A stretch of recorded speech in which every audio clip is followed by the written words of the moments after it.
Hello everyone, welcome to जी1 tutorials. आज हम जो मोस्ट इम्पॉर्टेंट टॉपिक्स हैं वो डिस्कस करने वाले हैं और उनको कैसे सॉल्व करना है आपने एग्जामिनेशंस में वो डिस्कस करने वाले हैं।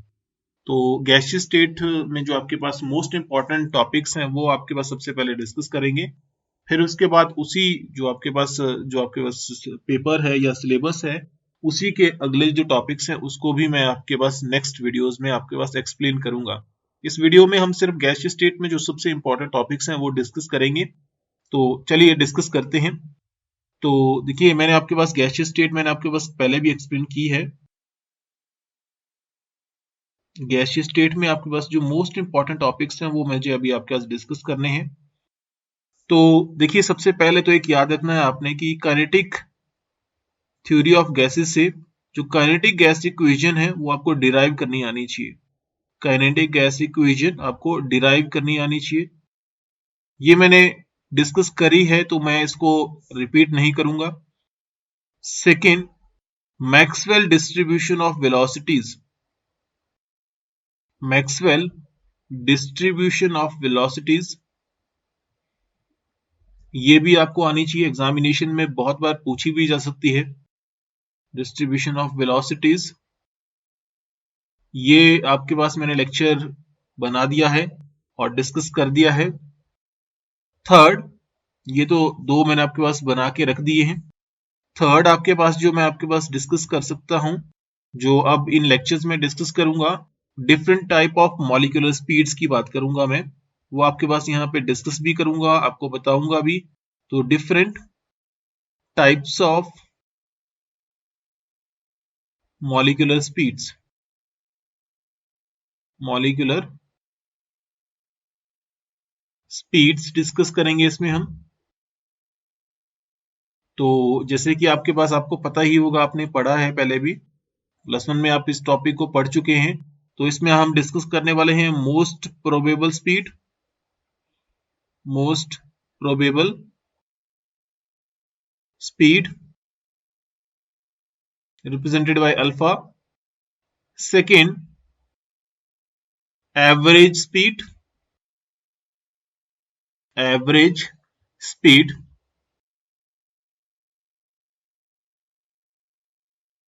C डैश से आप रिप्रेजेंट कर सकते हो इसको। उसके बाद आपके पास थर्ड अगर मैं डिस्कस करने वाला हूं, that is root mean square velocity. तो रूट मीन स्क्वायर वेलोसिटी या स्पीड की बात कर रहा हूं तो स्पीड ही लिखता हूं।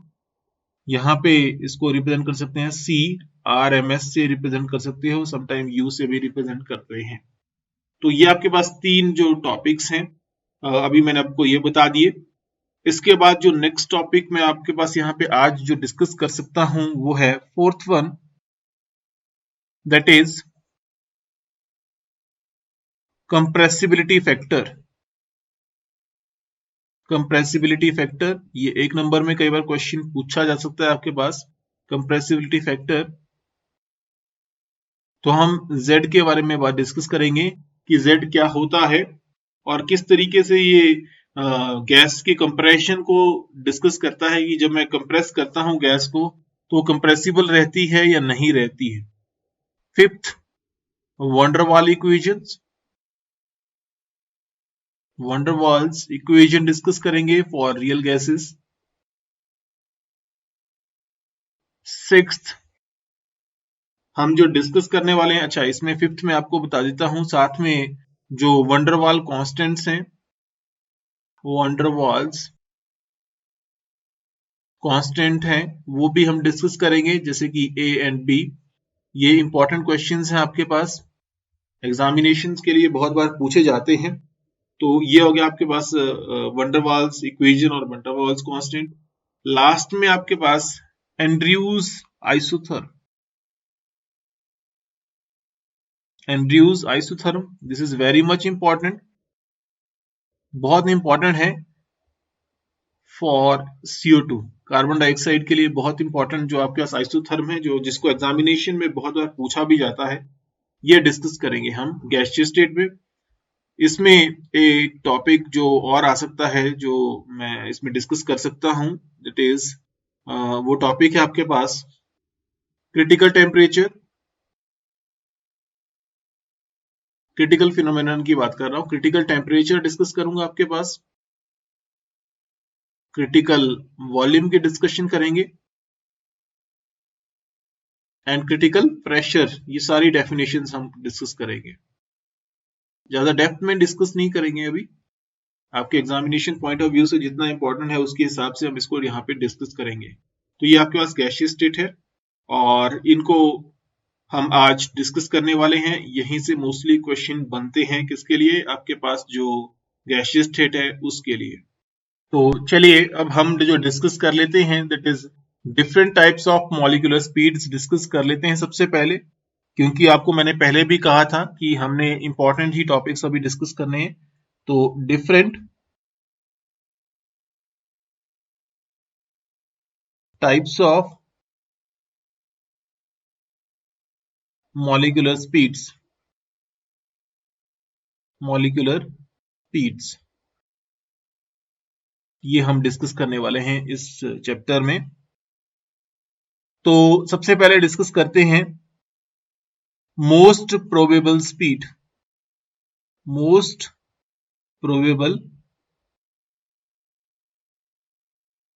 स्पीड रिप्रेजेंटेड बाय अल्फा, जो इसको हम किससे रिप्रेजेंट करते हैं, अल्फा से रिप्रेजेंट करते हैं।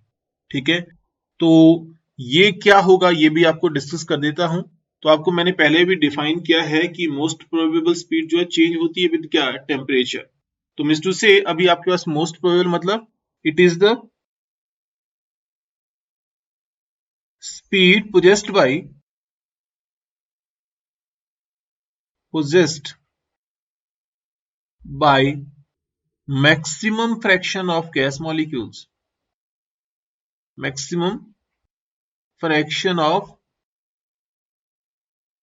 gas molecules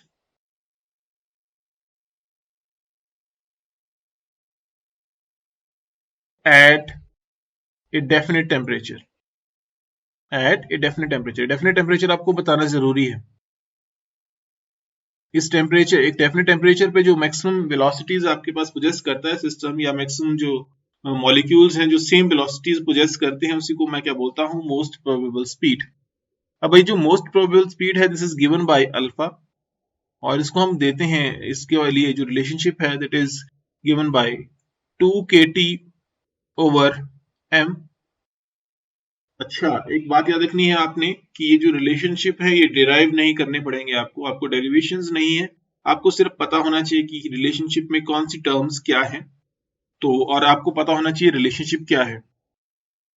यहाँ पे m जो है वो आपके पास मास ऑफ वन मॉलिक्यूल है, मास ऑफ वन मॉलिक्यूल है। अब यहाँ पे T is the temperature, T is the temperature, and K is the, this is Boltzmann constant, this is Boltzmann constant।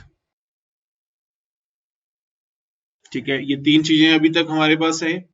अब आपको पता है K बेसिकली होता क्या है, K इज इक्वल टू क्या होता है, R/N, एंड N क्या होता है आपके पास, Avogadro number, N is Avogadro's number.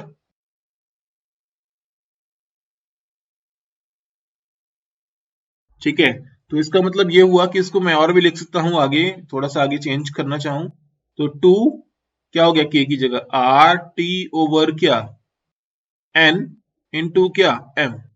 अब N इंटू M जो है ओवरऑल क्या आ सकती है वैल्यू, इसकी वैल्यू आ सकती है क्या, M, that is molar mass. जब मैं इसको मल्टीप्लाई करता हूं तो क्या आ सकता है इसका, मोलर मास। तो इसको आप आगे भी जिसको चेंज कर सकते हो किसमें, दिस इज 2RT/M की फॉर्म में कन्वर्ट कर दिया। आपको पता है अगर मैं 1 मोल की बात करता हूं, पीवी किसके बराबर होता है, NRT के बराबर होता है। N अगर 1 हो जाए तो यहाँ पे पीवी किसके बराबर हो जाएगा, RT के बराबर हो जाएगा। तो हम इसको ऐसे भी लिख सकते हैं 2PV ओवर M। तो इस तरीके से ये डेरिवेशंस आपके पास आती हैं और ये रिलेशंस इस तरीके से चेंज हो सकते हैं आपके पास। इवन आप इसको दैट इज डेंसिटी के फॉर्म में भी कन्वर्ट कर सकते हो, क्योंकि mass over volume is equal to क्या होता है, डेंसिटी। तो ऊपर वॉल्यूम है, नीचे मास है, उस तरीके से करना हो तो इसको मेरे को इन्वर्स करना पड़ेगा। V over M is equal to 1 over rho. तो मतलब यहाँ पे जो रिलेशनशिप है ये किसमें, अल्फा किसमें चेंज हो सकता है, दैट इज 2P ओवर क्या आ जाएगा, रो। रो नीचे आ जाएगा, ठीक है। तो इस तरीके से आप इस रिलेशनशिप को डिस्कस कर सकते हैं। तो this is most probable speed. तो चलिए नेक्स्ट डिस्कस करते हैं second, this is the average speed. Average speed, what is average speed? Average speed मैंने डिफाइन जो करनी है उससे पहले मैंने इसको रिप्रेजेंटेशन बताता हूँ। C डैश से आप इसको रिप्रेजेंट कर सकते हो, या समटाइम V एवरेज भी लिखते हैं इसको, ऐसा कुछ नहीं है, कोई इशू नहीं है, ठीक है। तो अब अगर मुझे इसको डिफाइन करना है तो इट इज द क्या, arithmetic mean. Arithmetic mean of speeds possessed by the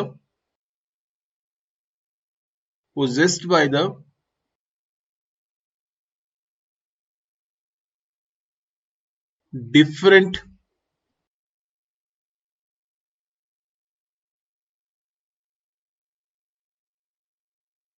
gas molecules, different gas molecules at a particular temperature, at a particular temperature। किसी एक पर्टिकुलर टेम्परेचर पे जो आपके पास स्पीड पोजेस कर रहा है सिस्टम, उसकी मैं बात कर रहा हूं आपके पास, ठीक है। उसी का अरिथमेटिक मीन में की डिस्कशन अभी आपके पास कर रहा हूं। दैट इज, अगर मैं उसका अरिथमेटिक मीन लेता हूं तो वो क्या दे देगा आपके पास, एवरेज वेलोसिटी या एवरेज स्पीड दे देगा, ठीक है।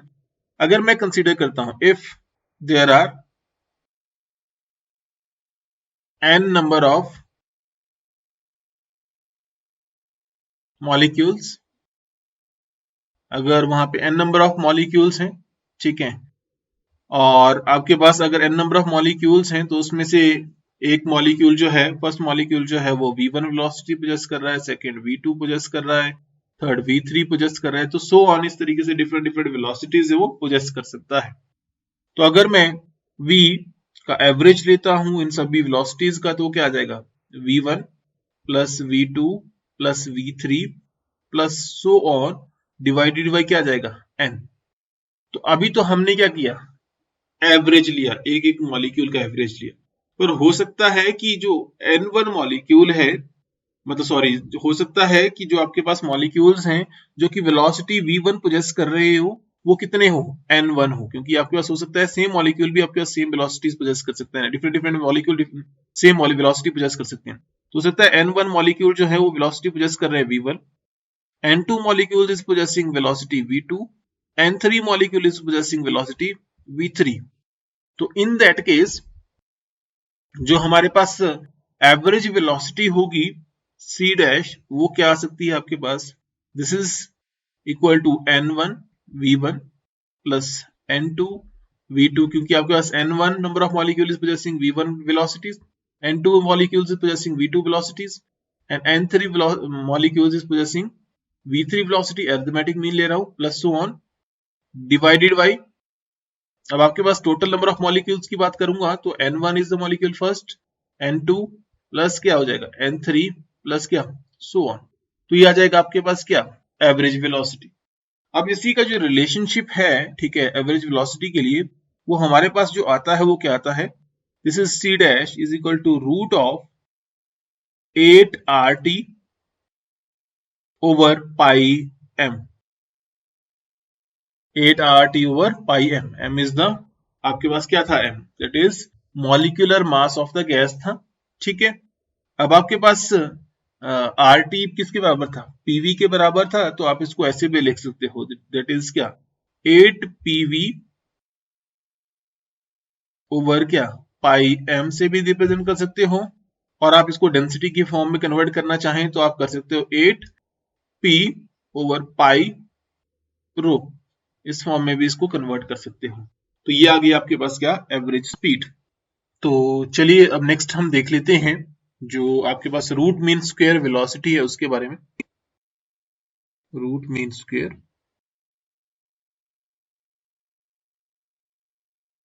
velocity,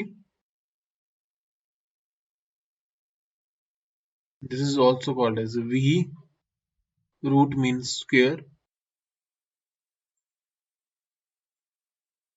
u से भी डिफाइन करते हैं, ठीक है, जैसे भी आपने डिफाइन करना है आप डिफाइन कर सकते हैं इसको, ठीक है। तो सबसे पहले डिफाइन करने से पहले मैं इसकी जो डेफिनेशन है वो बता देता हूं आपको कि रूट मीन स्क्वायर वेलोसिटी क्या होती है। It is the square root of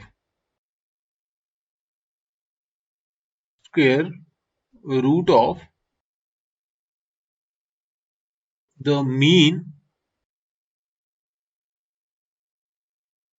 of squares of the velocity of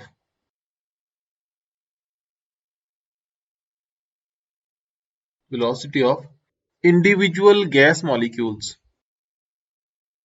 of individual gas molecules। कहने का मतलब क्या है कि स्क्वायर रूट लेना है, जो आपने पहले अरिथमेटिक मीन लिया है उसका क्या लेना पड़ेगा, आपको स्क्वायर रूट लेना पड़ेगा, एंड जो वेलोसिटीज होंगी उनका भी क्या लेना पड़ेगा, स्क्वायर लेना पड़ेगा, ठीक है। तो अब मैं आपके पास मान ले रहा था वहां पे n नंबर ऑफ मॉलिक्यूल्स थे, तो एट दैट टाइम आपके पास मान लीजिए जो मॉलिक्यूल है वेलोसिटी v1, अगर एक मॉलिक्यूल v1 वेलोसिटी पोजेस कर रहा है, दूसरा v2 पोजेस कर रहा है, तीसरा v3 पोजेस कर रहा है, तो एट दैट टाइम जो अरिथमेटिक मीन का जो स्क्वायर होगा, ठीक है, स्क्वायर रूट होगा, मतलब वो लेना है हमने, और जो आपके पास वेलोसिटीज हैं उसका भी क्या करना है, स्क्वायर करना है। तो मीन्स टू से आपके पास यहाँ पे जो v root mean square velocity आएगी इसके केस में वो क्या आएगी, दिस इज v1 का स्क्वायर प्लस v2 का स्क्वायर प्लस क्या आ जाएगा v3 का square plus so on divided by क्या आ जाएगा आपके पास n। आपके पास साथ में क्या लेना पड़ेगा, इसका रूट लेना पड़ेगा, तो मैंने रूट ले लिया क्योंकि रूट मीन स्क्वायर वेलोसिटी है। यहाँ पे आपके पास इनकी वेलोसिटी का स्क्वायर लेना पड़ेगा और साथ में रूट करना पड़ेगा इसका, ठीक है। अब आपके पास अगर मैं बोलूं कि n1 मॉलिक्यूल भी इज पोजेसिंग v1 वेलोसिटी, तो ये बता दिया, n2 molecule is possessing v2 velocity and n3 molecule is possessing v3 velocities, ठीक है। तो इन दैट केस क्या होगा, v root mean square velocity will be equal to n1 molecule is possessing v1, तो v1 क्या आ गया, square आ गया, n2 molecule is possessing number of जो वेलोसिटी पोजेस कर रहे हैं, नंबर ऑफ n2 मॉलिक्यूल्स जो सेम वेलोसिटी v2 पोजेस कर रहे हैं, तो उसका भी क्या लेना पड़ेगा, स्क्वायर, प्लस n3 v3 का स्क्वायर, प्लस आ जाएगा सो ऑन डिवाइडेड बाई क्या आ जाएगा n1 प्लस n2 प्लस क्या आ जाएगा n3 plus so on, overall क्या आ जाएगा इसका रूट, तो मैंने इसका रूट ले लिया, ठीक है। अब आपके पास रूट मीन स्क्वायर वेलोसिटी जो है वो इस तरीके से भी आप डिफाइन कर सकते हैं, मतलब, ठीक है। अब हमारे पास अगर मुझे इसकी डेरिवेशन बतानी है तो इसकी डेरिवेशन कैसे बता सकता हूं मैं, बड़ी सिंपल है कि v root mean square velocity जो आपके पास एक रिलेशनशिप से आती है वो कैसे आ सकती है, this is equal to root of 3RT over क्या m। इसको और आगे भी लिखना चाहें तो आप लिख सकते हैं कैसे, सिंपली 3PV, RT किसके बराबर होता है PV, तो डिवाइडेड बाई क्या आ जाएगा m आ जाएगा, ठीक है। इस तरीके पे से भी लिख सकते हो इसको। अब आपको पता है दिस इज R जो है वो क्या होता है, दैट इज आपको पता है कि मेरे को पता है कि जो बोल्ट्जमैन कांस्टेंट है वो K इक्वल टू क्या होता है R ओवर N के बराबर होता है। तो R की वैल्यू मैं ले लूं तो R क्या आ जाएगा K इंटू N आ सकता है, ठीक है, क्या आ सकता है, दैट इज मतलब इसको चलो लिख लेता हूं मैं यहाँ पे, तो R की वैल्यू क्या आ जाएगी K इंटू N, तो मतलब इसको लिखता हूं 3K इंटू N साथ में T डिवाइडेड बाई क्या आ जाएगा, दिस इज M, तो इसका रूट, अब आपके पास n को मैं डिवाइड करूंगा m से, तो आपके पास एक मॉलिक्यूल का क्या क्या आ जाएगा, वेट आ जाएगा, वो भी इन्वर्टेड फॉर्म में, क्योंकि आपको पता है अगर मैं मोलर मास को डिवाइड करूं किससे, n से, तो वो क्या देगा आपको, स्मॉल m देगा। ठीक है, अगर मैं इसको इन्वर्ट करना चाहता हूं तो n over m will be equal to 1 over m आ जाएगा। तो आप इसको ऐसे भी लिख सकते हो, क्या, रूट ऑफ क्या 3kt ओवर क्या स्मॉल m। इस तरीके से भी इसको डिफाइन कर सकते हो आप। तो ये आपके पास आ गई, आपके पास क्या, v root mean square velocity. तो चलिए नेक्स्ट कर लेते हैं कंप्रेसिबिलिटी फैक्टर।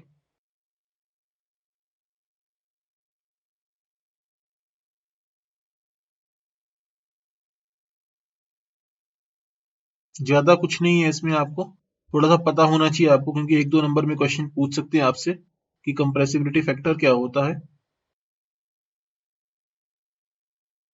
डेप्थ में नहीं जाऊंगा, डायरेक्टली आपको बताऊंगा कि क्या है ये।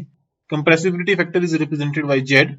ठीक है, बेसिकली अगर मैं बात करूं, जो आपके पास आइडियल गैसेस हैं वो तो आपके पास PV equal to NRT equation को फॉलो करेंगे, पीवी इक्वल टू एनआरटी इस इक्वेशन को फॉलो करेंगे। बट कुछ एक गैसेस ऐसी भी हैं जो आपके पास आइडियल गैस इक्वेशन को फॉलो नहीं करती हैं। वहां पे हमारे पास जो वॉल्यूम है या आपके पास पीवी जो है वो आपके पास डिफरेंट आता है। वहां पे हमारे पास मतलब डिफरेंट आने का मतलब ये हुआ कि आपके पास यहां पे अगर मैं पीवी ऑब्जर्व करूं, वो क्या आ सकता है, अदर देन आइडियल गैस के लिए कुछ भी आ सकता है। किसी रियल गैस की बात कर रहा हूं, ये आता है मतलब आपके पास आइडियल गैस के लिए पीवी आता है, और ऑब्जर्व्ड जो आता है वो आपके पास एक्चुअल में आपके पास जो वैल्यू आती है वो ये आती है। आनी कितनी चाहिए, पीवी आनी चाहिए। ठीक है, ये रियल गैसेस के केस में भी आप कर सकते हैं इसको, और आइडियल गैस के केस में भी आप इसको कर सकते हैं। मेरा कहने का मतलब क्या है, अब समझ लेना प्रॉपरली। जो हमारे पास कोई भी गैस है, अभी तक हमने कोई डिफाइन नहीं करी है, गैसेस का जो बिहेवियर है वो बताया है, वो इक्वेशन किससे बताया है, पीवी इक्वल टू एनआरटी से डिफाइन किया है। ठीक है, तो जो PV equal to NRT equation को फॉलो करेंगे उसको आइडियल गैस कहेंगे।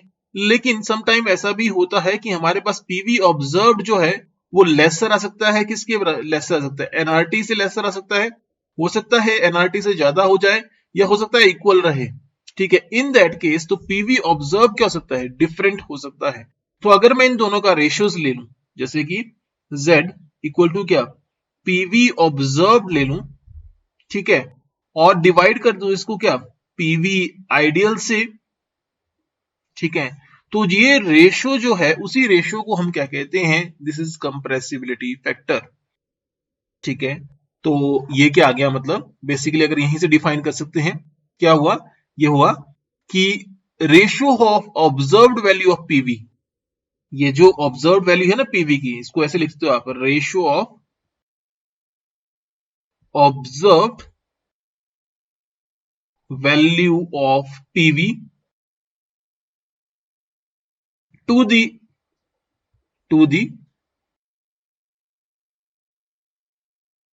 Ideal PV value. ठीक है, जो आपके पास आइडियल गैस के लिए जो आइडियल वैल्यू आनी थी वो दैट इज पीवी आइडियल आनी थी, वो आपके पास आ गई। ठीक है, तो इन दोनों का रेशियो लेता हूं तो this is equal to Z. आपको पता है पीवी के आइडियल किसके बराबर होता है, एनआरटी के बराबर होता है, तो इसको लिखता हूं मैं पीवी ऑब्जर्व्ड ओवर क्या जाएगा, एनआरटी।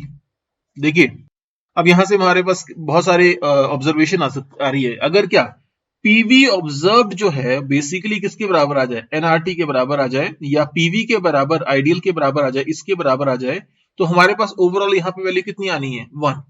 दोनों को डिवाइड करके वैल्यू क्या आ जाएगी, 1 आ जाएगी। इसका मतलब ये हुआ कि अगर for this is for ideal gas, मतलब आइडियल गैस के लिए हमारे पास क्या ऑब्जर्वेशन आएगी, Z will be equal to क्या आ जाएगा, 1। क्योंकि दोनों को डिवाइड करने के बाद, किसको, पीवी ऑब्जर्व और एनआरटी को डिवाइड करने के बाद अगर वैन आता है तो आप बोलेंगे उसको आइडियल गैस। और for real gas Z not equal to 1।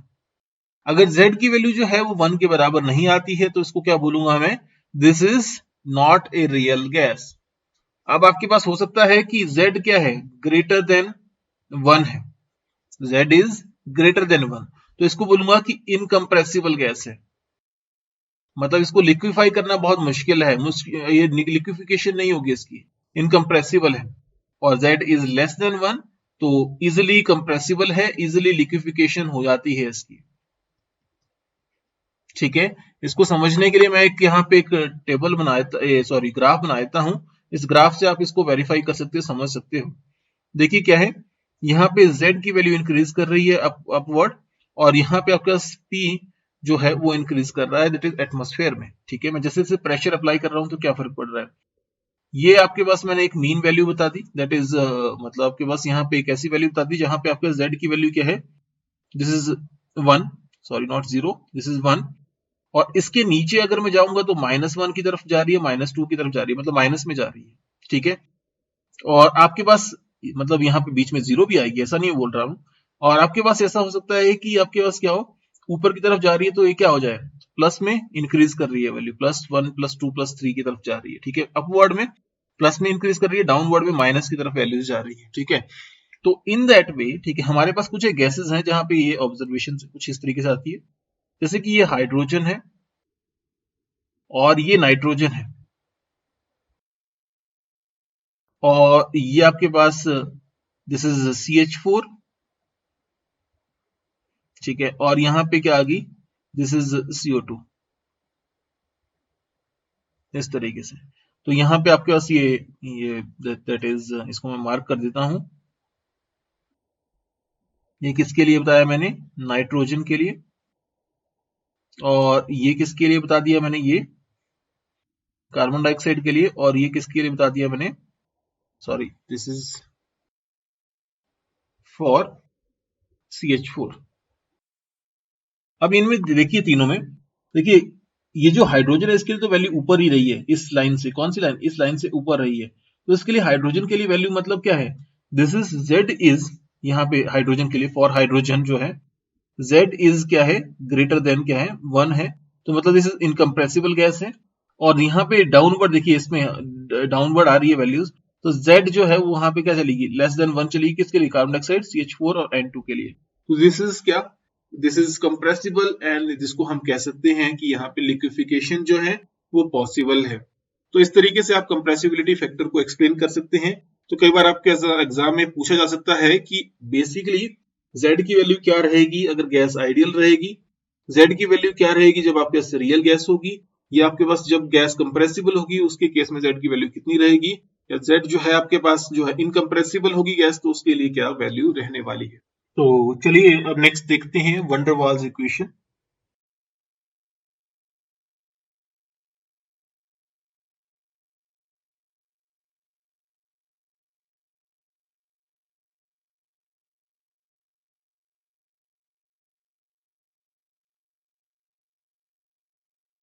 बहुत सिंपल है, कोई ज्यादा मुश्किल नहीं है। बेसिकली अगर मैं बात करूं तो जो आपके पास PV equal to NRT equation है, PV equal to NRT equation, ये सभी गैसेस फॉलो नहीं करती हैं। तो अब ये गैसेस अगर सभी फॉलो नहीं करेंगी तो हमें कोई ऐसी इक्वेशन बनानी पड़ेगी जो कि आपके पास इसके रिमेनिंग जो आपके पास कौन सी, जैसे कि अगर ये आइडियल गैस इक्वेशन है तो आइडियल गैस के अलावा जो गैसेस हैं वो भी क्या कर सके, फॉलो कर सके। तो वंडर वाल इक्वेशन वो इक्वेशन है जो कि किसके लिए डिराइव्ड है, basically this is for real gases के लिए डिराइव्ड है। ठीक है, तो आपको पता है ये जो PV equal to NRT equation है, this is derived on the basis of क्या, kinetic gas, kinetic theory of gases के बेसिस पे, काइनेटिक थ्योरी ऑफ गैसेस के बेस पे इसको हमने क्या किया है, डिराइव किया है। तो मिस्टर से अगर वंडरवाल इक्वेशन की मैं बात करूं तो ये किसके लिए है, वो तो आपके पास रियल गैसेस के लिए है। तो अब आपके पास काइनेटिक थ्योरी ऑफ गैसेस में कुछ एक हमारे पास एजम्पशंस हमने जो ऐसे ली है, इसका मतलब ठीक है, जो कि एजम्पशंस हमें इस इक्वेशन को तो ड्राइव कर पा रही हैं, लेकिन हमारे पास जब आपके से जो इक्वेशन डिराइव हुई उससे उन एजम्पशंस की वजह से हमारे पास क्या हो रहा है, अदर गैसेस इस इक्वेशन को फॉलो नहीं कर पा रही है। कहने का मतलब यह हुआ कि there are some faulty assumptions जिसकी वजह से हमारे पास क्या हो रहा है, कुछ एक गैसेस ही इस इक्वेशन को फॉलो कर रही हैं, कुछ एक जो रिमेनिंग गैसेस हैं वो इस इक्वेशन को फॉलो नहीं कर पा रही है। तो हमने अब वो फॉल्टी एजम्पशन सबसे पहले van der Waals equation derive करने के लिए बतानी है। पहले तो आपको ये बता देता हूं कि वी नो, हम सबसे पहले ऐसे लिखेंगे, we know P for ideal gas and V for ideal gas is equal to क्या? This is equal to nRT। ठीक है, इस इक्वेशन को इक्वेशन नंबर 1 लिख रहा हूं मैं अभी थोड़ी देर के लिए, ये हमारे पास आगे काम आने वाली है। ठीक है, अब हमने करेक्शंस निकालनी है, तो करेक्शंस इन फॉल्टी assumptions, इन फॉल्टी assumptions, जो हमारे पास फॉल्टी assumptions ली गई हैं उसमें हमने करेक्शंस देखनी है कि कौन कौन सी हमारे पास फॉल्टी assumptions हैं और वो हमने अब करेक्ट करनी है। तो सबसे पहले है क्या? Correction for volume. क्या है? Correction for volume. तो हमने लिखा है या हमने पहले भी बताया है कि बेसिकली हमारे पास होता क्या है कि जो volume occupied by the gas molecule is negligible as compare to the total volume of the gas. ठीक है, यही हमारे पास एजम्पशन हमने किस में ली है?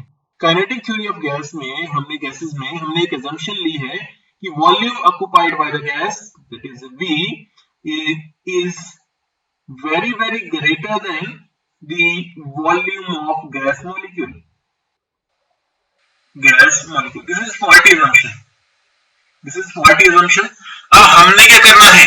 हमने इस assumption को करेक्ट करना है। ठीक है, तो मीन्स टू से अब इसको समझने के लिए थोड़ा सा इस हिसाब से मैं डायग्राम बना रहा हूँ। यहाँ पे देखना आपने, अगर मेरे पास एक सिलेंडर ले लेता हूँ और उसमें मैं गैस के मॉलिक्यूल्स इसमें ऐड कर देता हूँ, इस तरीके से गैस मॉलिक्यूल्स इस तरीके से ऐड कर दिए।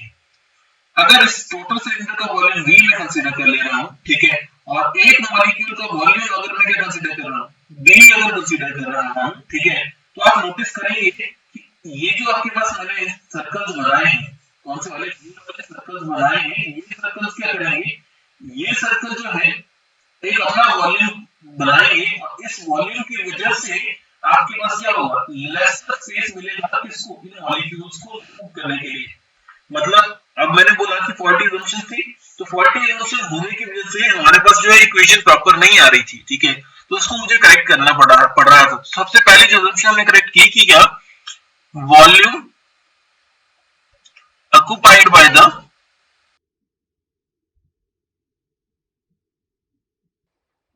gas molecule is not negligible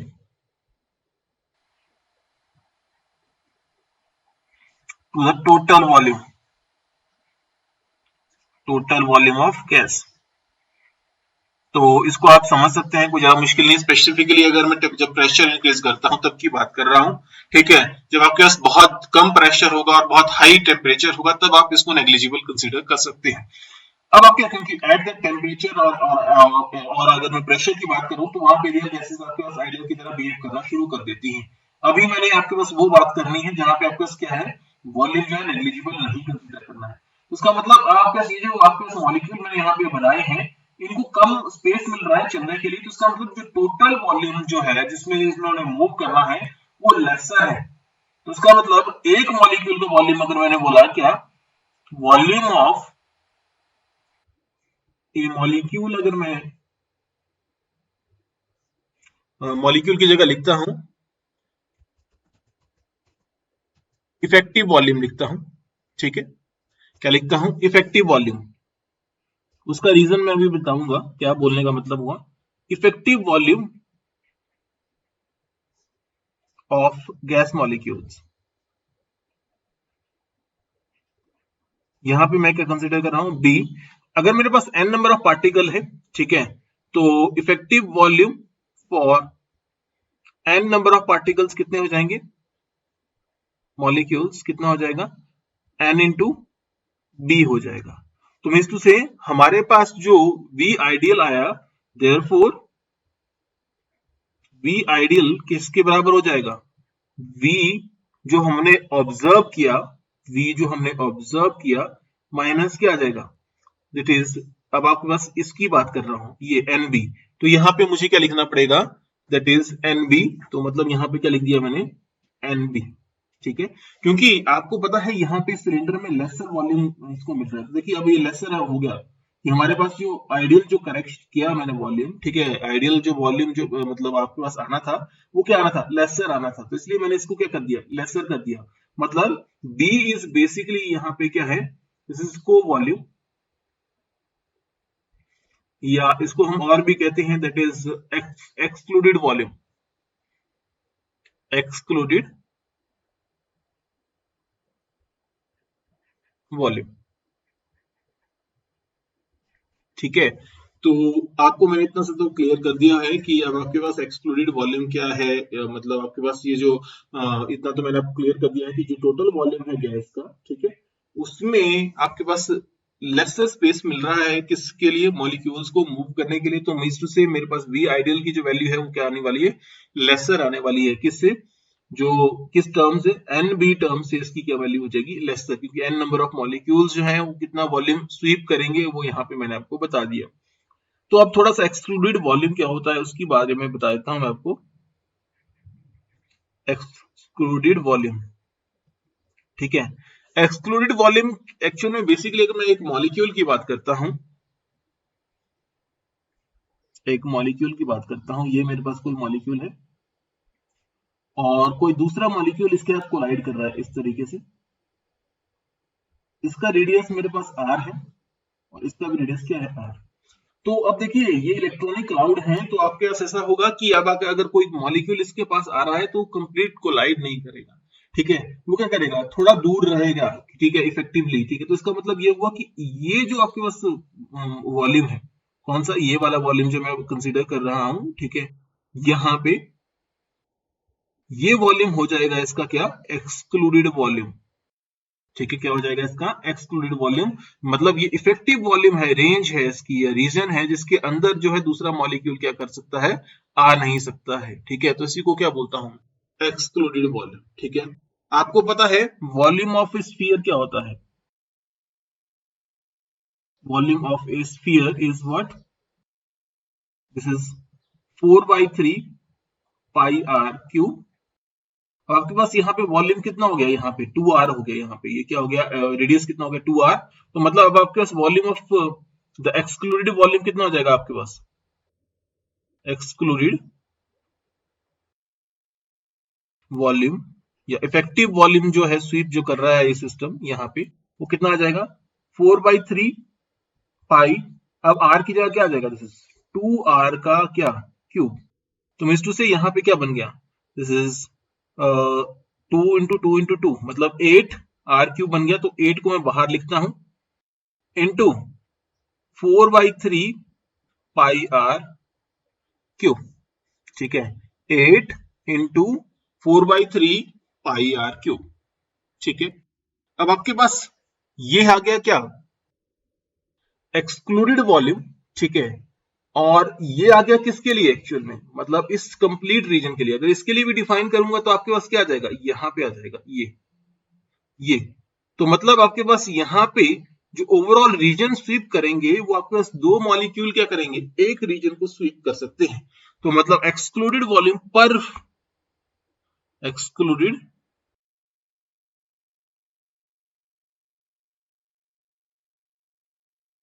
पर मॉलिक्यूल क्या आ जाएगा,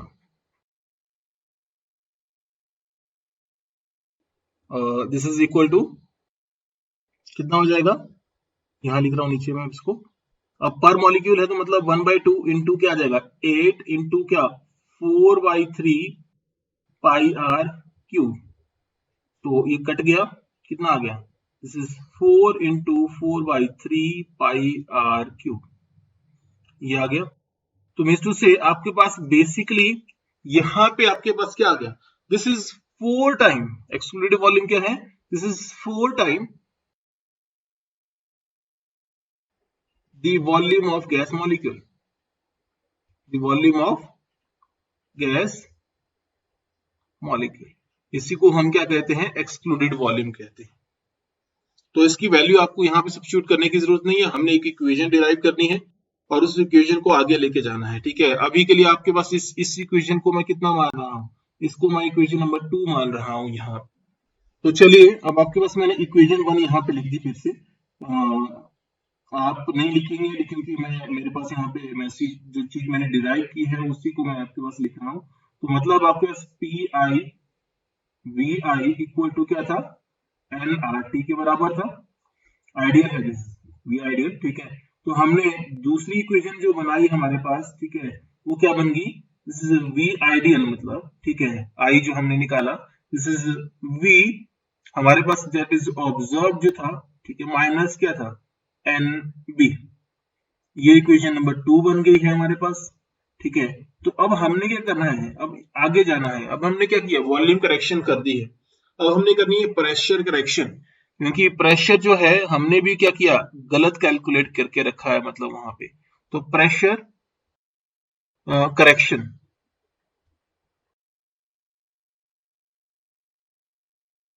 तो प्रेशर करेक्शन समझने के लिए मैं क्या करता हूं, वंस अगेन एक सिलेंडर ले लेता हूं। ये इस तरीके से सिलेंडर है। अब इस सिलेंडर में थ्योरी आप खुद बना लेना इसकी। अब इस सिलेंडर में देखिए, ये एक मॉलिक्यूल है, ये एक मॉलिक्यूल है, एक मॉलिक्यूल यहां पे है। अब प्रॉपर्ली ऑब्जर्व करना आपने, इसके बाहर जो मॉलिक्यूल है वो इसको अट्रैक्ट कर सकते हैं। इसके बाहर जो है मॉलिक्यूल हर तरफ से इसको अट्रैक्ट कर सकते हैं। मतलब यहाँ पे आपके पास मॉलिक्यूल रहेगा, यहाँ पे इसके पास मॉलिक्यूल रहेगा, यहाँ मॉलिक्यूल रहेगा, यहाँ मॉलिक्यूल रहेगा, यहाँ मॉलिक्यूल रहेगा, यहाँ भी और यहाँ भी। ठीक है, अब आपके पास अगर यहाँ पे ऑब्जर्व करते हैं हम, किसमें, इसमें, यहाँ पे सिर्फ आपके पास क्या है, सिर्फ आपके पास कुछ एक जगह है ही मॉलिक्यूल है जो कि इसको अट्रैक्ट कर सकते हैं। कुछ एक जगह पे ही क्या है, मॉलिक्यूल है जो कि इसको क्या कर सकते हैं, अट्रैक्ट कर सकते हैं। तो मींस टू से आपको पता था मैंने प्रेशर एक्सर्ट कैसे निकाला था, कि हमने कहा था कि जो गैसेस मॉलिक्यूल कोलाइड करते हैं with the walls of container, उसकी वजह से प्रेशर हमारे पास आता है। ठीक है, बट यहाँ पे आपके पास जब कोलिजन हो रहा है तो अट्रैक्शन हमारे पास जो फोर्सेस हैं वो क्या है, इम्बैलेंस्ड है, इनसाइड डिफरेंट है, और जहां पे जो वॉल है, ये जो कंटेनर की जो वॉल है, यहाँ पे आपके पास जो अट्रैक्शन है वो क्या आ रही है इस मॉलिक्यूल के ऊपर। ठीक है, वो क्या आ रही है, डिफरेंट आ रही है। तो इसका मतलब ये हुआ कि जो मेजर्ड प्रेशर है that will be less than ideal pressure. ठीक है, तो क्या हुआ, देयरफॉर ये आपको लिख लेना आपने कि अट्रैक्टिव फोर्सेस डिफरेंट है। ठीक है, तो therefore the measured pressure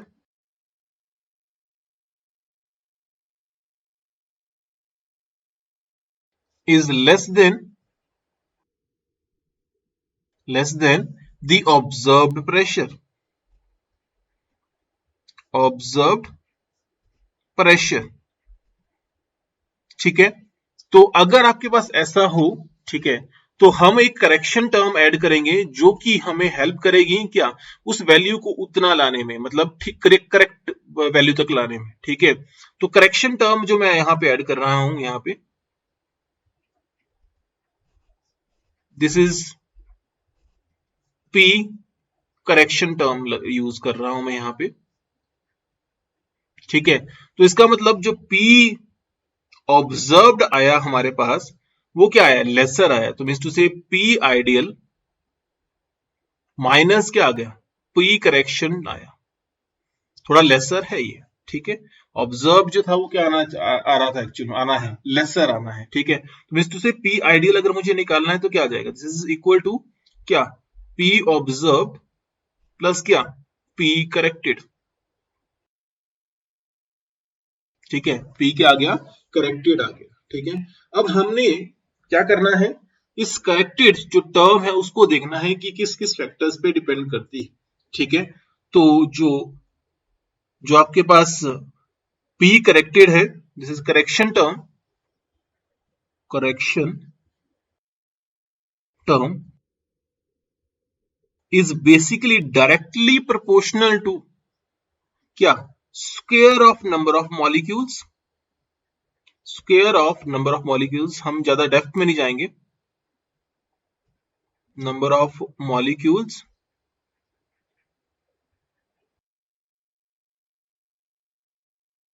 inversely proportional to square of volumes. ठीक है, inversely proportional to square of volumes. चलो इसको लिख लेना आपने। तो करेक्शन टर्म मतलब P will be directly proportional to n square, इसको इकट्ठा कर सकता हूं, ओवर v स्क्वायर। अगर मैं यहाँ पे इक्वल कर दूं इसको, तो P will be equal to क्या आ जाएगा, यहाँ पे एक हमें प्रोपोर्शनलिटी साइन को हटाना पड़ेगा, तो a n स्क्वायर ओवर क्या v स्क्वायर आ जाएगा। ठीक है, तो यहां पे अगर ये वैल्यू आ गई तो ये वैल्यू हम कहां सब्स्टिट्यूट कर सकते हैं, इस इक्वेशन में। तो इस इक्वेशन को मैं क्या कंसीडर कर रहा हूं, इस इक्वेशन को 3 मान रहा हूं। तो ऑन सब्स्टिट्यूटिंग, ठीक है, on substituting, this is correction term. ठीक है, तो on substituting P correction in equation 3 क्या आ जाएगा, हमारे पास ये आ जाएगा P ideal will be equal to किसके बराबर आ जाएगा, P observed plus correction term आ गई a n स्क्वायर ओवर क्या v स्क्वायर। एक चीज मैंने ऊपर नहीं बताया आपको कि व्हाट इज a। ठीक है, a आ गया प्रोपोर्शनलिटी कांस्टेंट, प्रोपोर्शनैलिटी कांस्टेंट आ गया ये, जिसको कहते हैं हम, क्या बताता है वो हमें, वो बताता है हमें क्या, extent of force of direction, extent of force of attraction, कि कितने जोर से मॉलिक्यूल एक दूसरे को अट्रैक्ट कर रहे हैं। दिस इज रिप्रेजेंटेड बाय ए से रिप्रेजेंट करते हैं। तो मिस्टर से अब आपके पास जो इक्वेशन ये वाली बनी लास्ट वाली, इस इक्वेशन को लिख रहा हूं इक्वेशन नंबर 4। तो मतलब कि अब जो इक्वेशन 4 हमारे पास बनी है वो क्या बन गई थी, this is P ideal, P I की फॉर्म में लिख सकते हो आप, पी ऑब्जर्व्ड प्लस क्या आ गया ए एन स्क्वायर ओवर क्या आ गया वी स्क्वायर आ गया।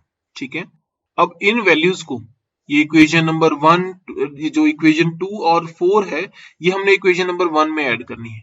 तो ऑन सब्स्टिट्यूटिंग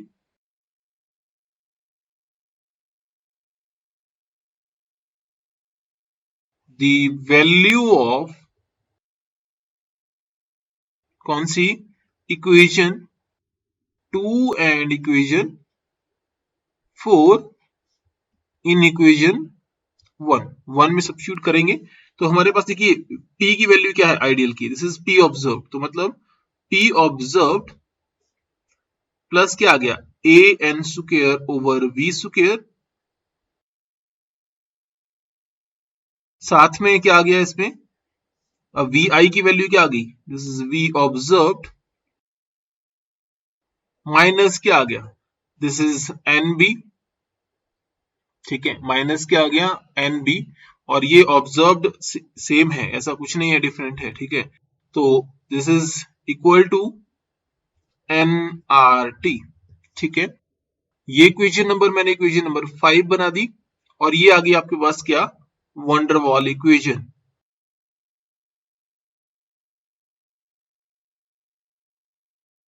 ये बन गया आपके पास वंडरवॉल इक्वेशन। फॉर 1 मोल भी आप लिख सकते हो इसको, एन क्या हो जाएगा 1 हो जाएगा। ठीक है, तो मतलब P, मैं ऑब्जर्व को डायरेक्ट लिख रहा हूं, A ओवर वी स्क्वायर, जल्दी से लिखने की कोशिश है, V minus N B equal to N R T. ठीक है, तो ये इस फॉर्म में भी लिख सकते हो जब आपके पास 1 मोल के फॉर्म में मुझे इसको लिखना है। ठीक है, तो ये आपके पास था क्या, दिस इज वंडरवॉल इक्वेशन। अब आपके पास जो कांस्टेंट है ए एंड बी, वो मैंने आपको डिफाइन कर दिए हैं। ए का मतलब है क्या, extent of force of attraction, extent of force of attraction, and B का मतलब है एक्सक्लूडेड वॉल्यूम, एक्सक्लूडेड वॉल्यूम का मतलब ये है। ठीक है, अब आपके पास अगर मुझे यूनिट्स निकालने हो इसके, तो ए की यूनिट निकल सकते हैं कहां से, P equal to a N square over v square. अगर मुझे ए की यूनिट निकालनी हो तो क्या आ जाएगा, दिस इज इक्वल टू क्या, वी, अच्छा P लिखता हूं चलो पहले, P into v square over क्या आ जाएगा, एन स्क्वायर। तो इससे आपके पास इसके यूनिट्स निकल सकते हैं। तो इसके यूनिट्स क्या बन गए आपके पास, प्रेशर इंटू वॉल्यूम का स्क्वायर ओवर एन का स्क्वायर मतलब मोल का स्क्वायर। ठीक है, मोल्स के स्क्वायर कर दिया मैंने। तो इसकी यूनिट क्या बन गई, प्रेशर के लिए क्या आती है आपके पास वॉल्यूम, पास्कल आपको आ सकती है या न्यूटन पर मीटर स्क्वायर आ सकती है। ठीक है, सॉरी, जो आपके पास यहाँ पे मैं पास्कल में अभी आपके पास डिफाइन कर रहा हूँ इसको। ठीक है, किसमें डिफाइन कर रहा हूँ, पास्कल में या एटमॉस्फेयर में भी आप कर सकते हैं। ठीक है, तो अगर मैं यहाँ पे देखूं जो प्रेशर है, प्रेशर के लिए जो यूनिट आ गया इसके, वो क्या आ गया आपके पास, दिस इज पास्कल। और एटमॉस्फेयर भी लिख सकते हो आप इसको, इनटू वॉल्यूम को किस में लिख सकते हो आप, वॉल्यूम को आप लिख सकते हो किसी में भी, लीटर्स में लिखना है तो लीटर में लिख लीजिए। ठीक है, तो अगर वॉल्यूम जो है लीटर में है तो आप यहाँ पे लीटर्स में करना है तो लीटर में कर लीजिए, पास्कल में रिप्रेजेंट कर सकते हो, एटमॉस्फेयर में रिप्रेजेंट कर सकते हो। वॉल्यूम को रिप्रेजेंट कर दिया मैंने लीटर्स में, तो लीटर स्क्वायर बन गया, ओवर क्या आ गया, मोल स्क्वायर, इनवर्स स्क्वायर मतलब। ठीक है, तो मोल स्क्वायर। ठीक है, इसमें भी आप इसको लिख सकते हो, पास्कल लीटर स्क्वायर जो भी लिखना आपने लिख सकते हो। ठीक है, मोल इनवर्स स्क्वायर हो जाएगा आपके पास। ठीक है, तो ये इसके यूनिट्स हो गए। ठीक है, इसमें आप इस तरीके से यूनिट्स इसके निकाल सकते हो। दूसरा, यहाँ पे बी है, तो बी तो आपको पता ही है कि बी इज इक्वल टू क्या होता है, N, sorry, v is equal to किसके बराबर होता है, n इंटू बी के बराबर होता है। तो b क्या आ जाएगा आपके पास, v ओवर d आ जाएगा, ओ सॉरी, v ओवर n आ जाएगा। क्या आ जाएगा, v ओवर n आ जाएगा। तो इसका मतलब क्या आ गया, आपके पास वॉल्यूम ओवर क्या आ जाएगा आपके पास, मोल्स। तो मीन्स टू से अब आपके पास क्या आ जाएगा, दिस इज वॉल्यूम का यूनिट लीटर, और अगर आपके पास आगे लिखना है तो लीटर। अब आपके पास ये क्या है, मोल्स है, तो लीटर पर मोल आ सकता है। ठीक है, एल रहेगा यहाँ पे, कर देता हूं इसको करेक्ट, तो लीटर्स पर मोल आ जाएगा। या दूसरा आपने लिखना है तो आप दूसरा भी लिख सकते हो, डेसीमीटर क्यूब। ठीक है, और पर मोल आ जाएगा। ठीक है, आपने जो मर्जी लिखना है वो उसके फॉर्म में लिख सकते हो। ठीक है, बस आपको यूनिट्स पता होने चाहिए कि वॉल्यूम के क्या है, मोल्स के क्या है। तो अब हमने यूनिट्स भी डिस्कस कर लिए हैं इसकी। तो ये थी आपके पास क्या, वंडर वॉल इक्वेशन। तो चलिए अब नेक्स्ट देखते हैं क्रिटिकल फिनोमिना और क्रिटिकल कॉन्स्टेंट्स। क्रिटिकल फिनोमिनन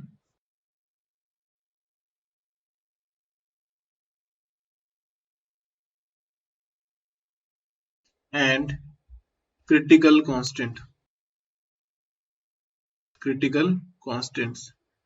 देखिए एग्जाम में ये जरूर आ सकता है पेपर में क्वेश्चन, या तो आपको एंड्रयूज आइसोथर्म आप पूछ लेंगे आपसे, या आपको क्रिटिकल जो टेम्परेचर है, प्रेशर है, या आपके पास जो क्रिटिकल कांस्टेंट्स हैं उनकी डेरिवेशंस पूछ सकते हैं कि वो आपके पास वंडर वाल इक्वेशन से कैसे आएगी, और आपको उसको डिराइव करने के लिए आ सकता है। तो इसको ध्यान रखना, यहाँ से एक जरूर क्वेश्चन बनता है एग्जामिनेशन में। तो चलिए पहले तो क्रिटिकल फिनोमिनन को एक्सप्लेन कर देते हैं कि आपके पास क्रिटिकल फिनोमिनन क्या होता है या क्रिटिकल स्टेट क्या होती है, क्रिटिकल स्टेट क्या होती है। तो देखिए ये मेरे पास क्या है, एक सिलेंडर है या एक वेसल है, और दिस इज क्लोज्ड वेसल। ये क्या है, एक क्लोज्ड वेसल है। यहाँ पे आपके पास, यहाँ पे ये लिक्विड प्रेजेंट है, मान लीजिए ये लिक्विड है, यहाँ पे देखिए ये मैंने लिक्विड बना दिया। अब इस लिक्विड के ऊपर क्या है, इसके कुछ एक वेपर्स बने पड़े हैं। यहाँ पे ऊपर क्या बना दिया मैंने, इसके वेपर्स बने पड़े हैं। ये मैं क्या कर रहा हूँ, इसको हीट कर रहा हूँ। यहाँ पे जब मैंने इसको हीट करना शुरू किया तो यहाँ पे हीट करने की वजह से यहाँ पे क्या हुआ, हीटिंग की वजह से वेपर प्रेशर इंक्रीज किया, क्योंकि जैसे जैसे मैं हीट करता हूं, आपको पता है क्या होता है, यहाँ पे हीटिंग की वजह से वेपर प्रेशर क्या कर सकता है, इंक्रीज कर सकता है। लिक्विड का जो वेपर प्रेशर क्या कर सकता है, इंक्रीज। ठीक है, तो हमारे पास जैसे जैसे इसको हीट करते जाते हैं हम क्लोज्ड वेसल में, तो नंबर ऑफ वेपर से यहाँ पे क्या करना शुरू करते हैं, इंक्रीज करना शुरू करते हैं। और एक ऐसी स्टेट आती है जहां पे ये जो मेनिस्कस है, कौन से वाली, ये जो मैंने मेनिस्कस बनाई है, ये वाली, ये ये मेनिस्कस एक टाइम ऐसा आता है जहां पे ये क्या हो जाती है, खत्म हो जाती है, और हमारे लिए बहुत मुश्किल टास्क हो जाता है कि डिफरेंशिएट करना कि हमारा जो वेपर है वो कहां तक है और लिक्विड्स जो है वो कहां तक है। ठीक है, तो at that time the state is called as critical state. ठीक है, तो कौन सी स्टेट, जब आपके पास मेनिस्कस खत्म हो जाती है। ठीक है, तो हम ऐसे लिख सकते हैं इसको, the temperature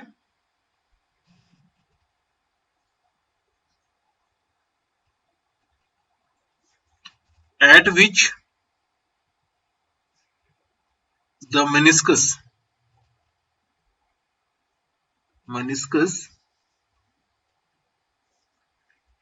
between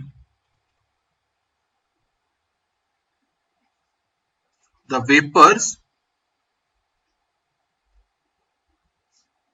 and vapors and liquid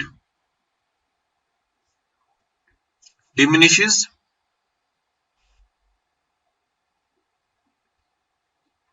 क्या होती है, डिमिनिश हो जाती है, और and distinction between distinction between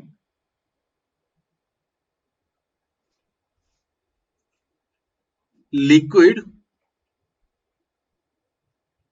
and vapor disappears and vapor disappears। तो एट दैट स्टेट जो आपके पास यहाँ पे उस स्टेट को कहते हैं हमारे पास कि क्रिटिकल स्टेट वहां पे ऑब्जर्व हो गई है। ठीक है, कि वहां पे क्या आ गई है सिस्टम में, क्रिटिकल स्टेट। ठीक है, तो चलिए अब आपके पास इस स्टेट पे हमने कुछ एक कांस्टेंट्स को स्टडी करना है, समझना है, उन कांस्टेंट की बात कर लेते हैं आपके साथ। ठीक है, तो फर्स्ट आपके पास यहाँ पे जो कांस्टेंट है that is called as critical temperature. Critical temperature, तो इसको मैं लिख रहा हूं टीसी से। ठीक है, तो इसको क्या बोलता हूं मैं, this is the temperature above which gas can not be liquefied. ठीक है, इसको ज्यादा मतलब मैं डेप्थ में नहीं जाऊंगा, अभी थोड़ी थोड़ी आपको डेफिनेशन डिफाइन कर दूंगा। तो इसको क्या बोल दिया मैंने, द टेम्परेचर एट विच या अबव विच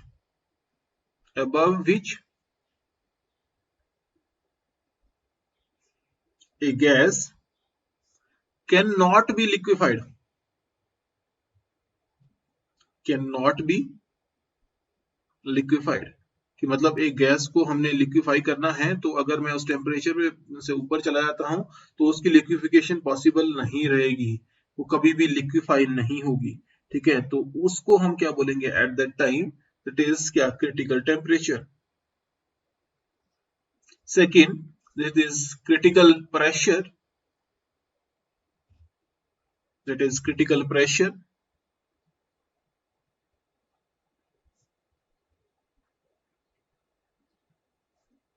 तो क्रिटिकल प्रेशर क्या रहने वाला है आपके पास, the pressure necessary to liquefy a gas at its critical temperature, और क्रिटिकल टेम्परेचर से ऊपर नहीं जाना चाहिए, बस बात याद रखना है आपने कि क्रिटिकल टेम्परेचर तक ही वैल्यू रहे, उससे ऊपर चले जाएंगे तब तो आपको लिक्विफिकेशन पॉसिबल ही नहीं होगी।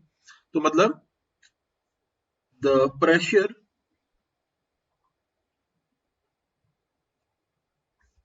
Necessary to liquefy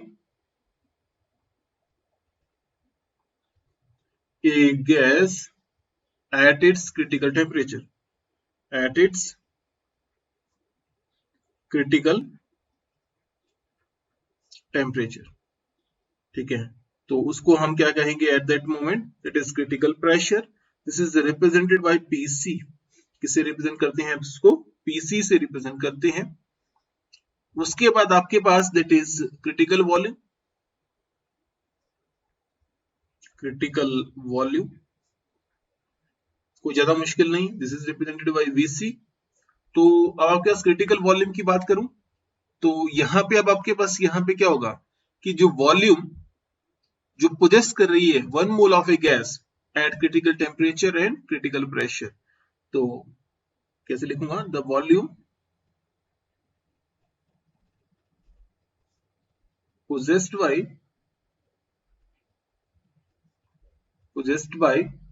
1 mole of a gas at its critical temperature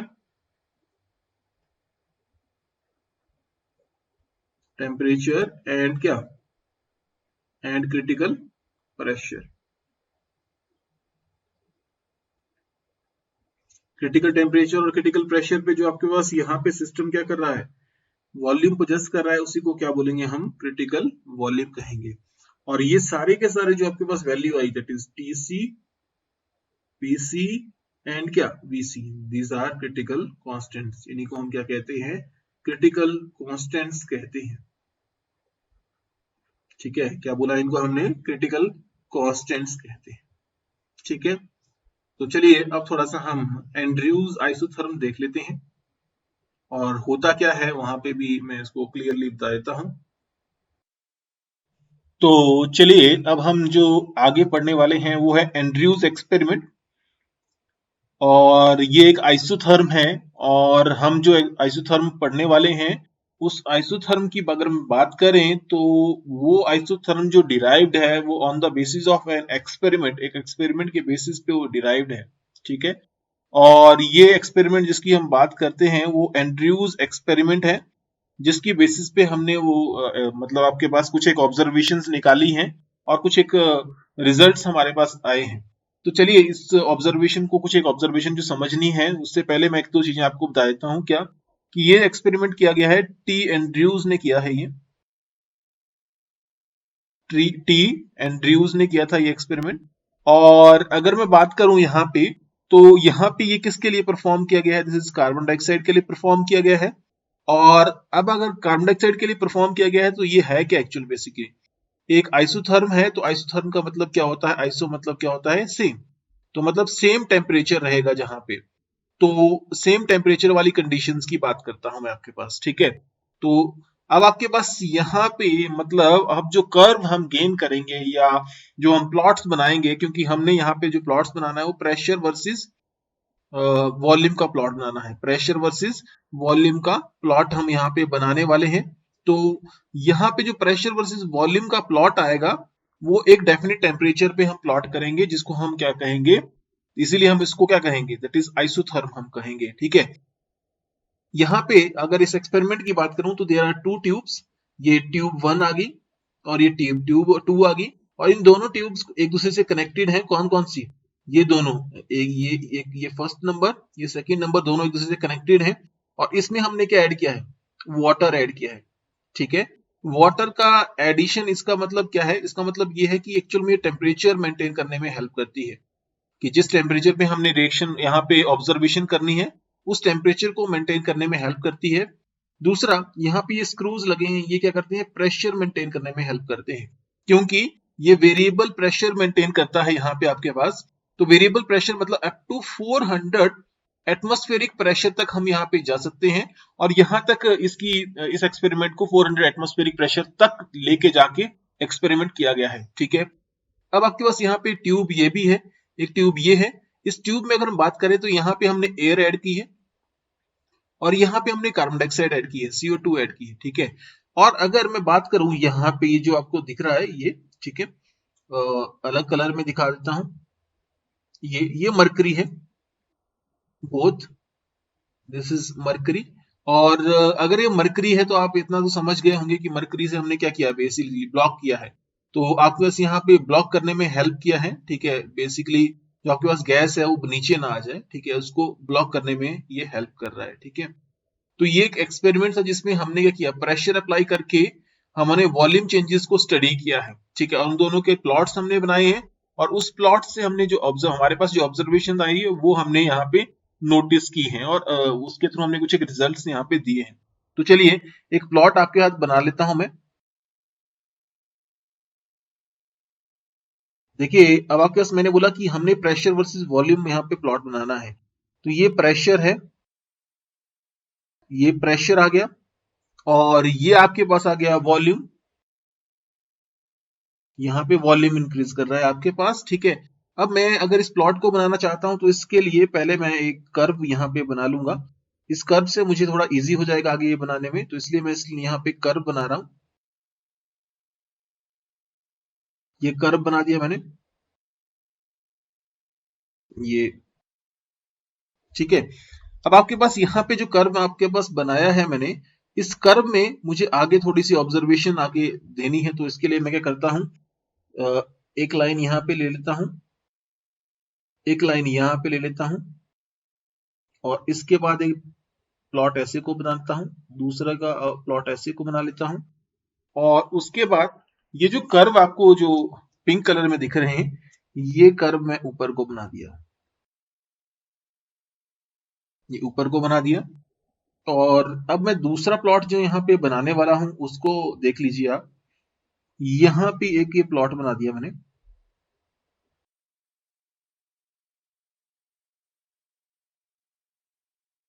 और इसके ऊपर भी आपके पास मैं कुछ एक प्लॉट बना सकता हूं।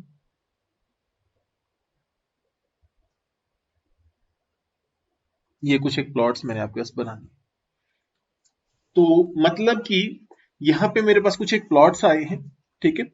और यहाँ पे इन पॉइंट्स को ये ए ले लिया, यहाँ पे बी ले लिया, ये सी ले लिया, ये डी ले लिया, और ये ई ले लिया, ठीक है। तो डिफरेंट डिफरेंट प्लॉट है। प्लॉट ए जो है वो मैंने कौन से टेम्परेचर पे ऑब्जर्व किया, हमारे पास कौन से टेम्परेचर पे आया है, दिस इज एट 284.1 केल्विन पे। प्लॉट बी जो है वो आपके पास आया है दैट इज 294.5 केल्विन पे, 294.5 केल्विन पर। प्लॉट जो है सी है वो आया है आपके पास 304.1 केल्विन पे, 304.1 केल्विन पर। और प्लॉट जो आपके पास डी है वो आया है आपके पास 308.5 केल्विन पर। और आपके पास प्लॉट ई जो है वो आया है 321 केल्विन पर। तो हमारे पास यहाँ पे दो पिंक कलर के प्लॉट्स हैं, वो कुछ अलग से ऑब्जर्वेशन दे रहे हैं, और ऊपर ग्रीन कलर के प्लॉट जो है वो कुछ अलग ऑब्जर्वेशन हमारे पास दे रहे हैं। इस पॉइंट को मैंने पॉइंट पी मान लिया है, ये वाला पॉइंट पी है, और इसको मैं स्मॉल ए, small B, small C, small D से लिख रहा हूं। और यहाँ पे इसको x ले लिया, इसको y ले लिया, इसको z ले लिया, ठीक है, इसको जो भी लेना w ले लेते हैं, ठीक है। तो ये आपके पास एक प्लॉट बन गया आपके पास, और ये किसकी वजह से आया, इस एक्सपेरिमेंट की वजह से मेरे पास एक प्लॉट ऑब्जर्व किया गया, ठीक है।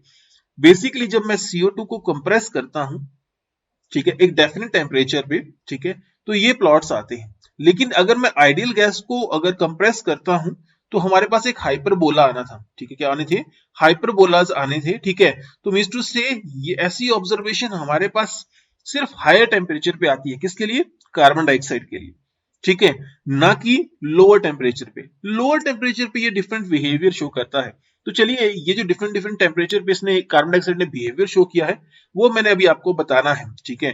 तो चलिए एट सबसे पहले, और आपने अपने आप एक्सप्लेनेशन लिख लेनी है इसकी, जैसे जैसे मैं बताऊंगा। एट 284.1 केल्विन, अगर इस टेम्परेचर की बात करता हूं तो आप इस टेम्परेचर पे देखिए क्या है हो रहा है। एट फर्स्ट कौन सा ए टू ए चल रहा है जब सिस्टम, तो बॉयल्स लॉ फॉलो हो रहा है आपके पास, बॉयल्स लॉ फॉलो हो रहा है। क्यों, क्योंकि आपको पता है बॉयल्स लॉ क्या होता है, V is inversely proportional to P at constant temperature. तो आपके पास V is inversely proportional to P। जैसे देखिए यहाँ पे वॉल्यूम क्या कर रहा है, डिक्रीज कर रहा है, तो प्रेशर क्या कर रहा है, बेसिकली इंक्रीज कर रहा है। देखो यहां तक प्रेशर क्या कर रहा है, यहां से लेके यहां तक प्रेशर इंक्रीज किया, बट वॉल्यूम क्या कर गया, डिक्रीज। तो यहाँ पे आपके पास बॉयल्स लॉ फॉलो हो रहा है। लेकिन एट पॉइंट ए क्या हुआ, यहां पे बॉयल्स लॉ फेल हो गया,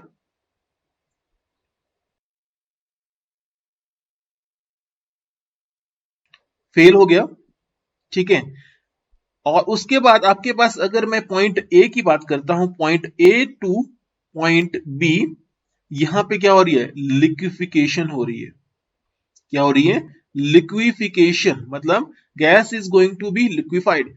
तो यहां पे आपके पास जो सिस्टम है वो क्या रहेगा, गैस प्लस क्या रहेगा, लिक्विड फॉर्म में रहेगा, गैस और लिक्विड फॉर्म में। इस कर्व के नीचे आपके पास जो गैस जो है वो क्या रहेगी, गैस प्लस लिक्विड, मतलब गैस जो है लिक्विड फॉर्म में कन्वर्ट हो रही है यहाँ पे, ठीक है।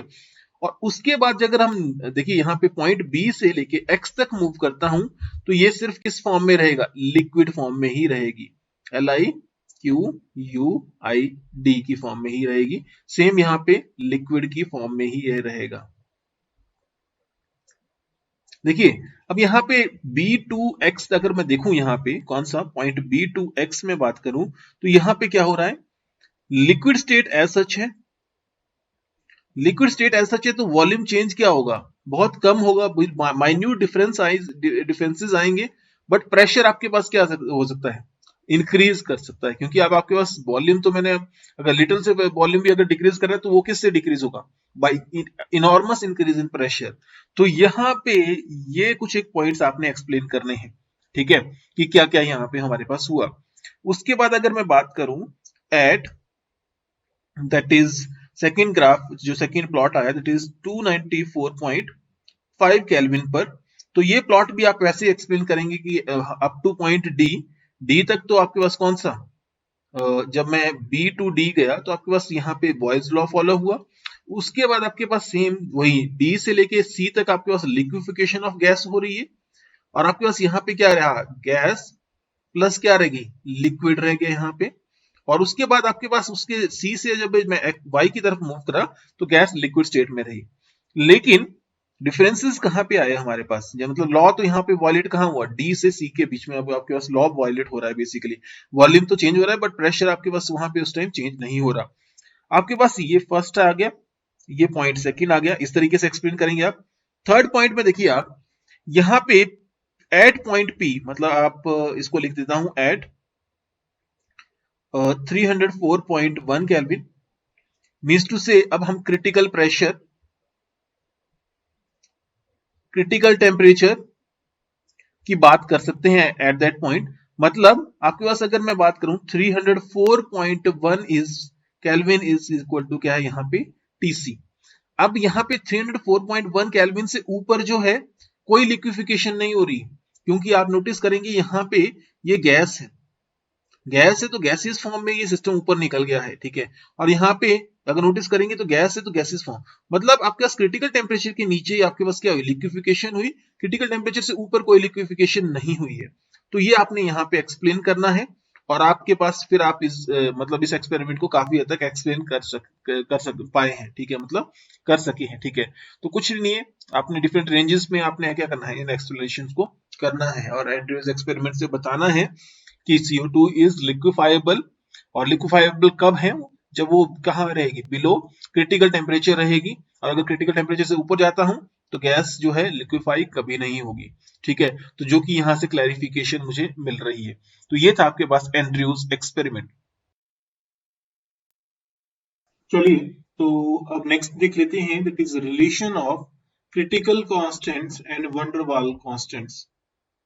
देखिए ये क्वेश्चन बहुत इंपॉर्टेंट है, एग्जामिनेशन में बहुत बार पूछा भी जाता है, ठीक है। तो ये जो मैंने आपके दो टॉपिक अभी डिस्कस किए, दैट इज एंड्रयूज एक्सपेरिमेंट और आपके पास दैट इज क्रिटिकल कांस्टेंट्स के बारे में, जो अभी नेक्स्ट टॉपिक अभी जो मैं आपके साथ डिस्कस कर रहा हूँ, ये बहुत इंपॉर्टेंट है, एग्जामिनेशन में बहुत बार पूछे भी जाते हैं, ठीक है। तो इसको आप ध्यान से प्रिपेयर कर लें और ढंग से इसको समझ लें, थोड़ा जल्दी में हम समझेंगे इसको, और नहीं तो आपको भी थोड़ा ज्यादा, अगर मैं ज्यादा डिटेल में जाऊंगा थोड़ा मुश्किल होगा, क्योंकि बीच में जो टॉपिक्स हैं अगर आपने नहीं देखे हैं तो उसके करवाए बिना डायरेक्टली अगर मूव करेंगे तो थोड़ा मुश्किल रहेगा आपके लिए भी। तो चलिए एक काम करते हैं, अब नेक्स्ट जो टॉपिक है वो समझ लेते हैं। जब हमने ये रिलेशन निकालना है क्रिटिकल कांस्टेंट्स के लिए, किससे निकालना है, वंडरवाल इक्वेशन से। तो आपको वंडरवाल इक्वेशन पता होनी चाहिए, तो हम क्या लिखेंगे, the van der Waals equation, van der Waals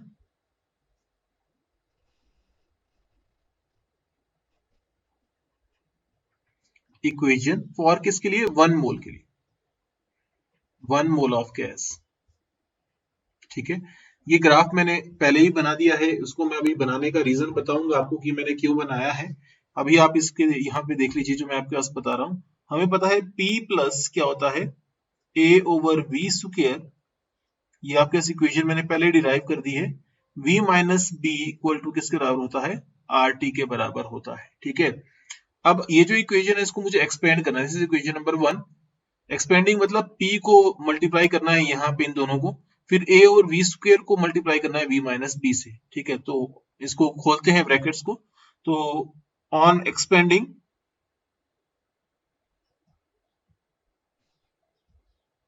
expand कर रहा हूं मैं इसको, और इसमें क्या कर रहा हूं, एक्सपेंशन के बाद हमारे पास क्या आ जाएगा। अब हमारे पास देखिए, इसको मल्टीप्लाई कर दीजिए, दिस इज पी वी आ गया, ठीक है, प्लस अब आपके पास p से v को तो मैंने मल्टीप्लाई कर दिया।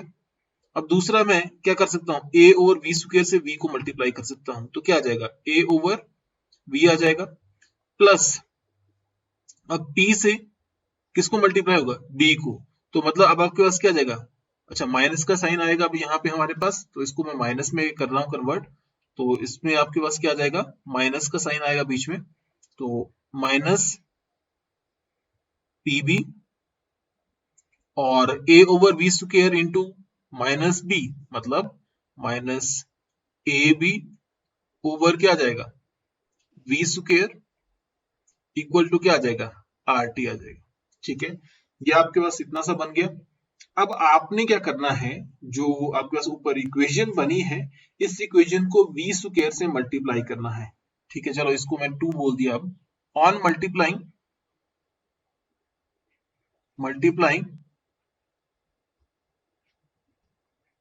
इक्वेशन 2 बाई v स्क्वायर, किससे मल्टीप्लाई कर रहा हूँ, v स्क्वायर से मल्टीप्लाई कर रहा हूँ।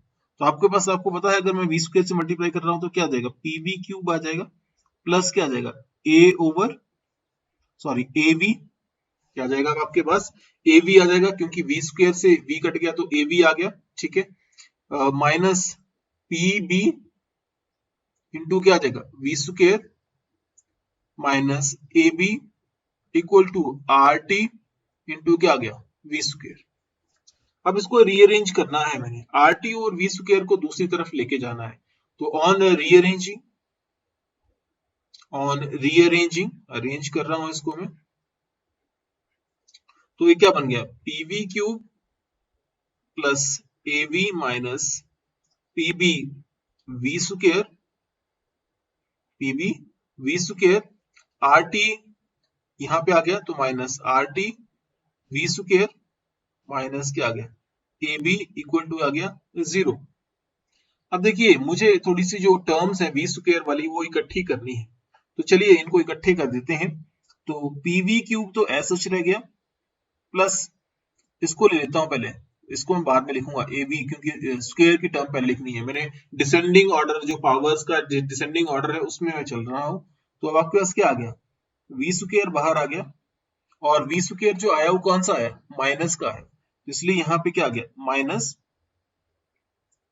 और साथ में अंदर क्या बच गया आपके पास, दिस इज पीबी, ये पीबी बच गया, और साथ में प्लस क्या आ गया, आर टी, ठीक है, क्या आ गया, आर टी, और साथ में पीबी आ गया इसमें, तो साथ में अंदर यहाँ पे क्या बच गया, दूसरी टर्म बच गई यहाँ पे, क्या, ये ए बी बच गया, और क्या बच गया, ए बी बच गया, तो प्लस क्या आ गया, ए बी माइनस क्या आ गया, ए बी इक्वल टू 0। बहुत सिंपल है। अब मुझे क्या करना है, इसको, इन सभी को v square v that is pressure से इसको डिवाइड करना है, p से डिवाइड करना है, तो इसको इक्वेशन को 3 मान रहा हूं, on dividing by p, on dividing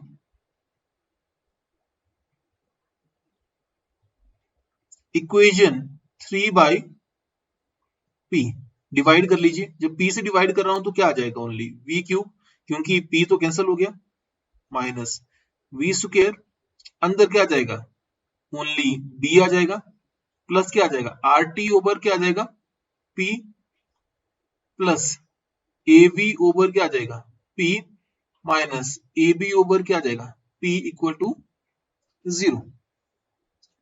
तो ये इक्वेशन आपके पास बन गई,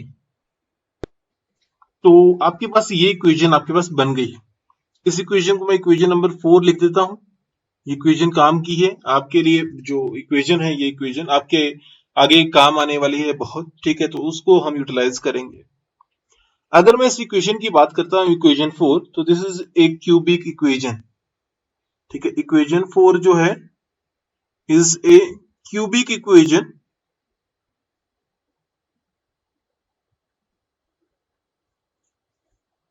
फॉर v। v के लिए क्या है, ये क्यूबिक इक्वेशन है, ठीक है। अगर मैं यहां पे सॉल्व करता हूं, क्या करता हूं, सॉल्व करता हूं इस इक्वेशन को, किसके लिए, जो अगर मैं प्रेशर और टेम्परेचर की जो गिवन वैल्यूज है, ठीक है, क्या कर दिया मैंने, अगर मैं ऊपर वाली जो इक्वेशन है उसको मैं सॉल्व करता हूं, किसके लिए, द गिवन वैल्यू ऑफ क्या, प्रेशर एंड क्या, टेम्परेचर, तो मेरे पास v की क्या आ सकती है, चलो मैं लिख देता हूं, on solving the equation 4 for the given value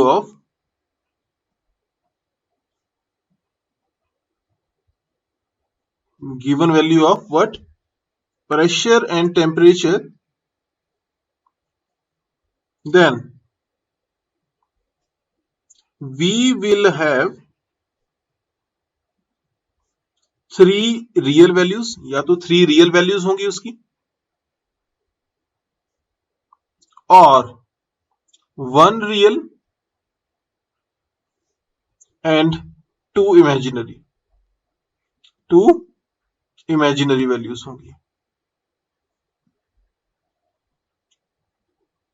ठीक है।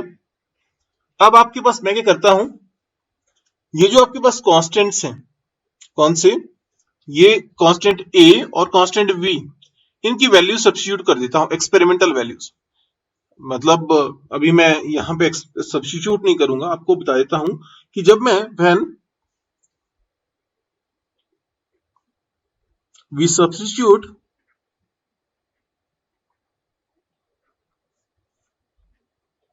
The experimental values of what, a and b, ठीक है, and the observed value of v experiment से आएगी मेरे पास, then the calculated pressure, then the calculated pressure, क्योंकि pressure की वैल्यू आएगी फिर अब यहां पे, तो calculated value of P can be plotted with respect to what, this V। जब मैं ये V के विद रिस्पेक्ट इसको प्लॉट करता हूं, तो हमारे पास ये कर्व आता है, जैसा कि हमने लास्ट जो आपके पास पीछे स्टडी किया, वैसा इस तरीके से कर्व आपके पास ऑब्जर्व होता है। लेकिन हमारे पास जो ऑब्जर्वेशन यहां पे आ रही है, तो अगर आप नोटिस करेंगे, जो पॉइंट P है यहां पे, ये वाला पॉइंट आपने मेंशन किया है, मैंने मेंशन किया है पॉइंट P, इस पॉइंट के ऊपर आपके पास जो V है, इट हैज वन रियल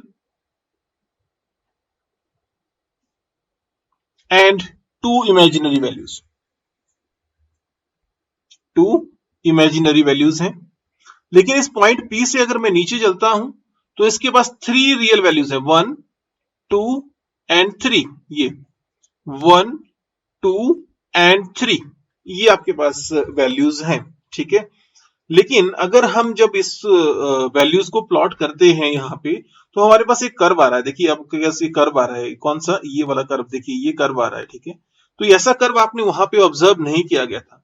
लेकिन जब हम इसको अनस्टेबल कंडीशंस में, या आपके पास ऐसी कंडीशन जहां पे आपके पास कुछ अनस्टेबल कंपाउंड लिया जाता है, अनस्टेबल गैसेस ली जाती है, इन दैट केस ये आपका कर्व हमारे पास ऑब्जर्व किया जाता है, ठीक है।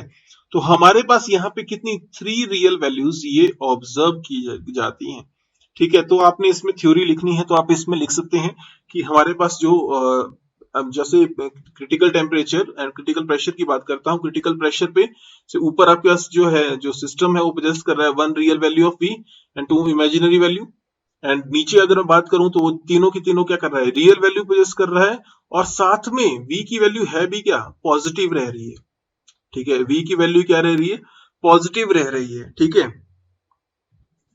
तो चलिए अब हम नेक्स्ट कर लेते हैं इसमें, अब ये जो थ्योरी थी मैं उसको रिमूव कर दिया। अब थ्योरी के बाद अब मुझे जो है नेक्स्ट मूव करना है उसको करते हैं। तो एट क्रिटिकल प्रेशर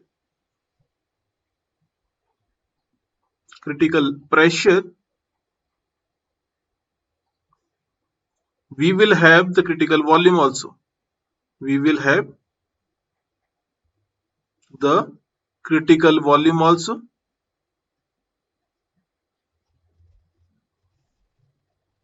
तो मीन्स टू से V at critical pressure will be equal to VC के बराबर होगा। तो अगर मैं इसको इक्वेशन को उस तरफ ले आता हूँ, VC को इस तरफ ले आता हूँ, तो V minus VC equal to 0। अब मैं इसका क्यूब ले लेता हूँ दिस इक्वेशन का, ठीक है, जो ऊपर है, तो इसका क्यूब ले लिया, तो V माइनस VC का क्यूब ले लिया, तो क्या आ जाएगा, इक्वल टू 0 आ जाएगा। इस क्यूब को जो मैं खोल देता हूँ, ठीक है, ए माइनस बी का होल क्यूब भी जैसे खोलते हैं वैसे ही खोलूंगा इसको भी। तो जब मैं इसको ओपन करता हूं तो क्या बन गया, एक्सपेंड करता हूं, ऑन एक्सपेंडिंग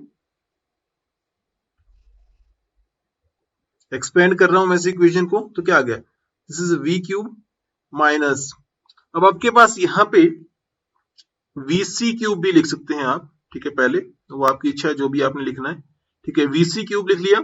और उसके बाद आपके पास क्या आ सकता है, आपके पास यहाँ पे ये देखिए ए माइनस बी का होल क्यूब क्या होता है, a cube minus b cube minus क्या आ जाएगा, 3ab का क्यूब, ठीक है, इस तरीके से, या आगे आपके पास माइनस 3ab का क्यूब आ गया, तो आगे क्या होगा, plus 3a square b cube, oh sorry a square B,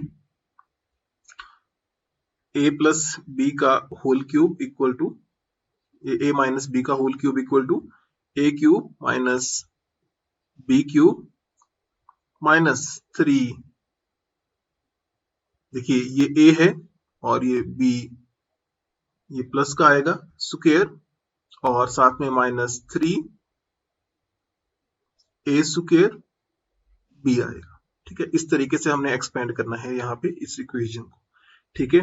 तो v क्यूब माइनस क्या आ गया, vc क्यूब माइनस क्या आ जाएगा फिर 3vc v का स्क्वायर, ठीक है, और साथ में प्लस क्या आ जाएगा, दिस इज 3vc का स्क्वायर, अब इसका vc का स्क्वायर ले रहा हूं, ठीक है, और साथ में v, ठीक है, इक्वल टू क्या आ जाएगा 0, ठीक है। इस इक्वेशन को मैं थोड़ा सा क्यूबिक फॉर्म में ही कन्वर्ट कर रहा हूँ, क्यूबिक इक्वेशन ही है, थोड़ा सा इसको पावर्स में की फॉर्म में कन्वर्ट करते हैं, थोड़ा मतलब अरेंज करता है, रीअरेंज करता हूँ ताकि मेरे पास और इजी काम हो जाए। तो मैं इसको रीअरेंज कर रहा हूँ, इसको थोड़ा सा वी क्यूब कंफर्ट अपनी कंफर्ट के लिए, ठीक है। तो आपके पास क्या आ गया 3vc v square plus 3vc का स्क्वायर v माइनस क्या आ जाएगा vc क्यूब इक्वल टू 0 आ गया, ठीक है। तो ये मैंने इतना कर दिया अब आपके पास, ठीक है।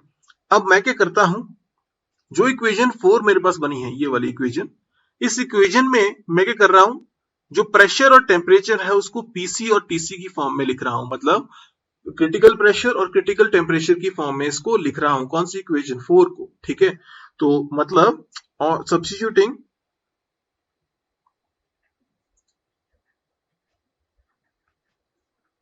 PC and TC for pressure and temperature in equation 4, मैं यहाँ पे सब्स्टिट्यूट कर देता हूं यहाँ पे, तो आपके पास क्या बन जाएगा, यहाँ पे सिंपल है, देखिए मैंने सब्स्टिट्यूट कर दिया, तो v क्यूब तो ऐसा रह गया minus v square b, sorry इसको थोड़ा सा मैं चेंज कर लेता हूं, तो क्या आ गया b plus R T C over PC plus A V over PC minus A B over PC equal to क्या आ गया 0 आ गया। इस इक्वेशन को मैं इक्वेशन नंबर, ये वाली इक्वेशन जो है मैंने 5 ले ली, और ये वाली इक्वेशन मैंने 6 ले ली, ठीक है। अब आपके पास यहाँ पे ये दोनों इक्वेशन मुझे चाहिए। अब आपके पास कौन सी, जो आपके पास इक्वेशन 6 है, ठीक है, और आपके पास इक्वेशन 5 है, ठीक है। इक्वेशन 6 और 5 मुझे चाहिए और इसमें से मैं बहुत सारी चीजें निकाल सकता हूं। तो चलिए उनको निकालते हैं। तो चलिए अब देखिए आपके पास यहाँ पे जो इक्वेशन 5 है और ये जो इक्वेशन 6 है, यहां से हम इसके जो कोएफिशिएंट है वो क्या ले सकते हैं, सेम ले सकते हैं, मतलब कोएफिशिएंट निकाल सकते हैं, ठीक है। तो देखिए मतलब कि यहाँ पे मैं इसको मार्क कर रहा हूँ, मार्क करने से आप समझ जाना कि मेरा मतलब क्या है, ठीक है। यहाँ पे मार्क लगा रहा हूँ आपके पास। वी स्क्वायर यहाँ पे है, यहाँ भी वी स्क्वायर है इस इक्वेशन में, तो इसका मतलब 3vc will be equal to किसके बराबर, इसके बराबर होने वाला है, ठीक है।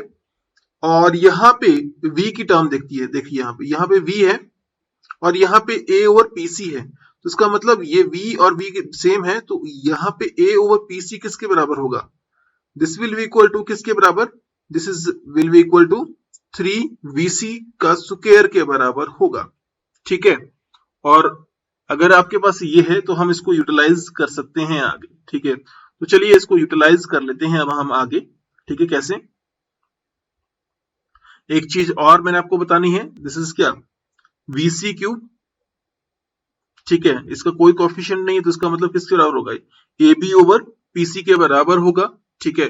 तो चलिए इसको करते हैं, ये इक्वल, ये फर्स्ट हो गया, ये सेकंड हो गया, ये थर्ड हो गया टर्म और ये फोर्थ टर्म हो गई, ठीक है। तो चलिए इसको सॉल्व करते हैं। इसी की टर्म में लिखता हूं, जैसे कि देखिए ये 3vc will be equal to किसके बराबर हो जाएगा आपके पास, ये वाला, यहाँ वाला, this is equal to b plus RTC over क्या, PC के बराबर हो जाएगा। सेकंड लिख रहा हूं मैं अब आपके पास, कौन सा, ये वाली टर्म लिख रहा हूं, ठीक है। तो मतलब कि 3vc square will be equal to क्या आ जाएगा, a ओवर pc के बराबर हो जाएगा। और अब आप आगे क्या है, ये जो है ये वाली टर्म, तो vc cube will be equal to किसके बराबर आ जाएगा, ab ओवर pc के बराबर आ जाएगा, ठीक है। तो ये तीन मेरे पास इक्वेशंस और बन गई, तो इनको मैं इक्वेशन को नेम लिख देता हूं आपके पास। तो इक्वेशन नंबर ये 7 बन गई, दिस इज इक्वेशन नंबर 8 और दिस इज इक्वेशन नंबर 9। ये इक्वेशन काम की हैं, अब हम यूटिलाइज करेंगे इन इक्वेशंस को। तो चलिए इनको यूटिलाइज करते हैं।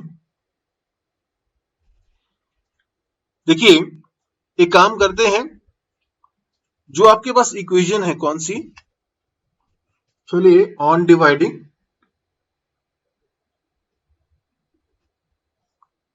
इक्वेशन, दैट इज आपके पास कौन सी equation,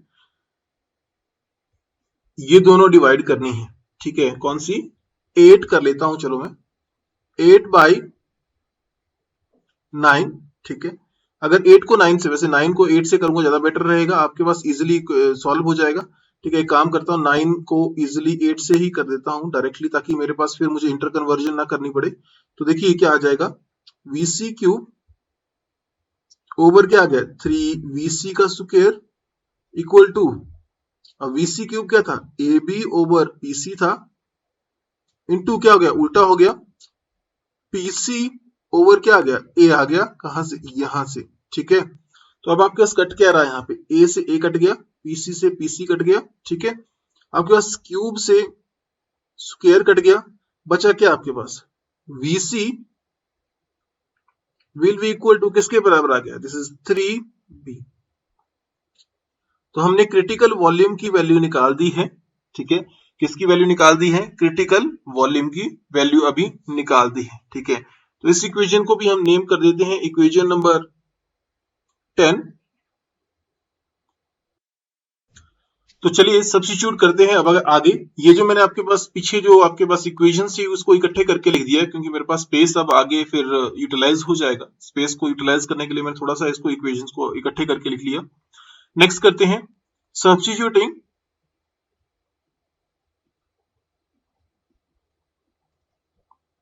the value of vc in equation 8 में मैं इसको ऐड कर रहा हूं क्योंकि वीसी मेरे पास आ चुका है, तो मैं पीसी निकाल सकता हूं। ठीक है, तो कैसे निकालूंगा वीसी? अगर मैं किस में सब्स्टिट्यूट करता हूं? 8 में। तो आपको पता है वीसी की वैल्यू क्या है? 3b। तो इसका मतलब 3 इंटू क्या आ गया? 3b का होल स्क्वायर। ठीक है, इक्वल टू क्या आ जाएगा? a इंटू पीसी आ जाएगा। तो ये कितना आ गया? दिस इज, ये आ गया 27 b का square equal to a over क्या आ गया? pc आ गया। तो यहां पे लिखता हूं इसको आपके पास। तो यहां पे क्या आ गया? This is pc will be equal to what? a over 27 b का स्क्वायर। अब मैंने क्रिटिकल प्रेशर के लिए भी रिलेशनशिप मैंने निकाल दिया है। ठीक है, तो ये इक्वेशन नंबर क्या आ गई है आपके पास? ये 10 आई थी, तो इक्वेशन नंबर क्या आ गई? 11।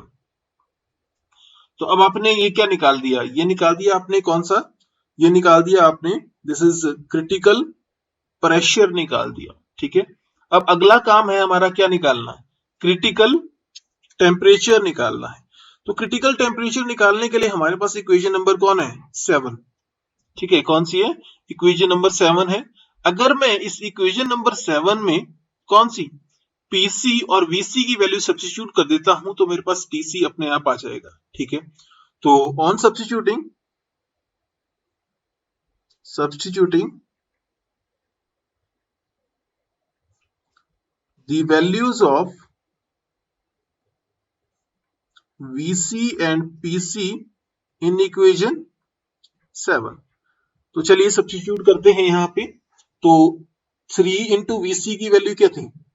3 इंटू 3b थी इक्वल टू b प्लस क्या था? r इंटू क्या है? टीसी है। ठीक है, अब आपके पास नीचे आया क्या है? पीसी की वैल्यू आई है क्या? a over 27 b square. तो नीचे आ गया a, ऊपर क्या चला गया? 27 b स्क्वायर चला गया ऊपर। ठीक है, तो अब मैं इसको सॉल्व करता हूं, तो आप इसको सॉल्व कर सकते हैं। तो एक्चुअल में 9b आ गया। This is 9b equal to b plus R T C over a into 27b का स्क्वायर। ठीक है, तो अब अगर इसको सॉल्व करेंगे तो ये b इस तरफ चला जाएगा। ठीक है, मैं एक काम करता हूं, यहां पे पहले 8b कर देता हूं। चलो 8b, क्योंकि b दूसरी चला गया है, प्लस इक्वल टू क्या आ गया? R T C over a into 27 b square आ गया। ठीक है, अब आपके पास टीसी लेना है, मुझे टीसी निकालना है। ठीक है, तो टीसी कैसे निकल जाएगा आपके पास? टीसी निकालने का तरीका ये है कि अब हम कर सकते हैं इसको क्या, यहां पे करता हूं इसको। तो अब इसको रीअरेंज किया हमने, तो हमारे पास टीसी क्या आ गया आपके पास? दिस इज इक्वल टू, ये ए उस तरफ चला गया, तो अगर ये ए उस तरफ चला गया है तो 8a, b जो है कैंसिल हो गया b स्क्वायर से। ठीक है, तो नीचे क्या आ गया? 27 r इंटू बी। ठीक है, तो ये इक्वेशन नंबर क्या आ गई? 12। तो मतलब हमने टीसी निकाल लिया है। ठीक है, तो चलिए इतना सफिशिएंट है आपके लिए। मैं ए और बी की वैल्यू नहीं निकाल के बता रहा अभी, क्योंकि एग्जामिनेशन पॉइंट ऑफ व्यू से जो सबसे इंपॉर्टेंट है वो मैंने आपको बताना था, वो आपके बस यहाँ पे बता दिया। तो ये आपके पास गैसियस स्टेट से सबसे इंपॉर्टेंट टॉपिक्स थे, जिसको आप पढ़ सकते हैं, समझ सकते हैं और पेपर में करके आ सकते हैं। तो होप सो आपको एक लेक्चर पसंद आया हो। अगर आया है तो please do like, subscribe and share and comment below the video. Thank you for watching. See you next time.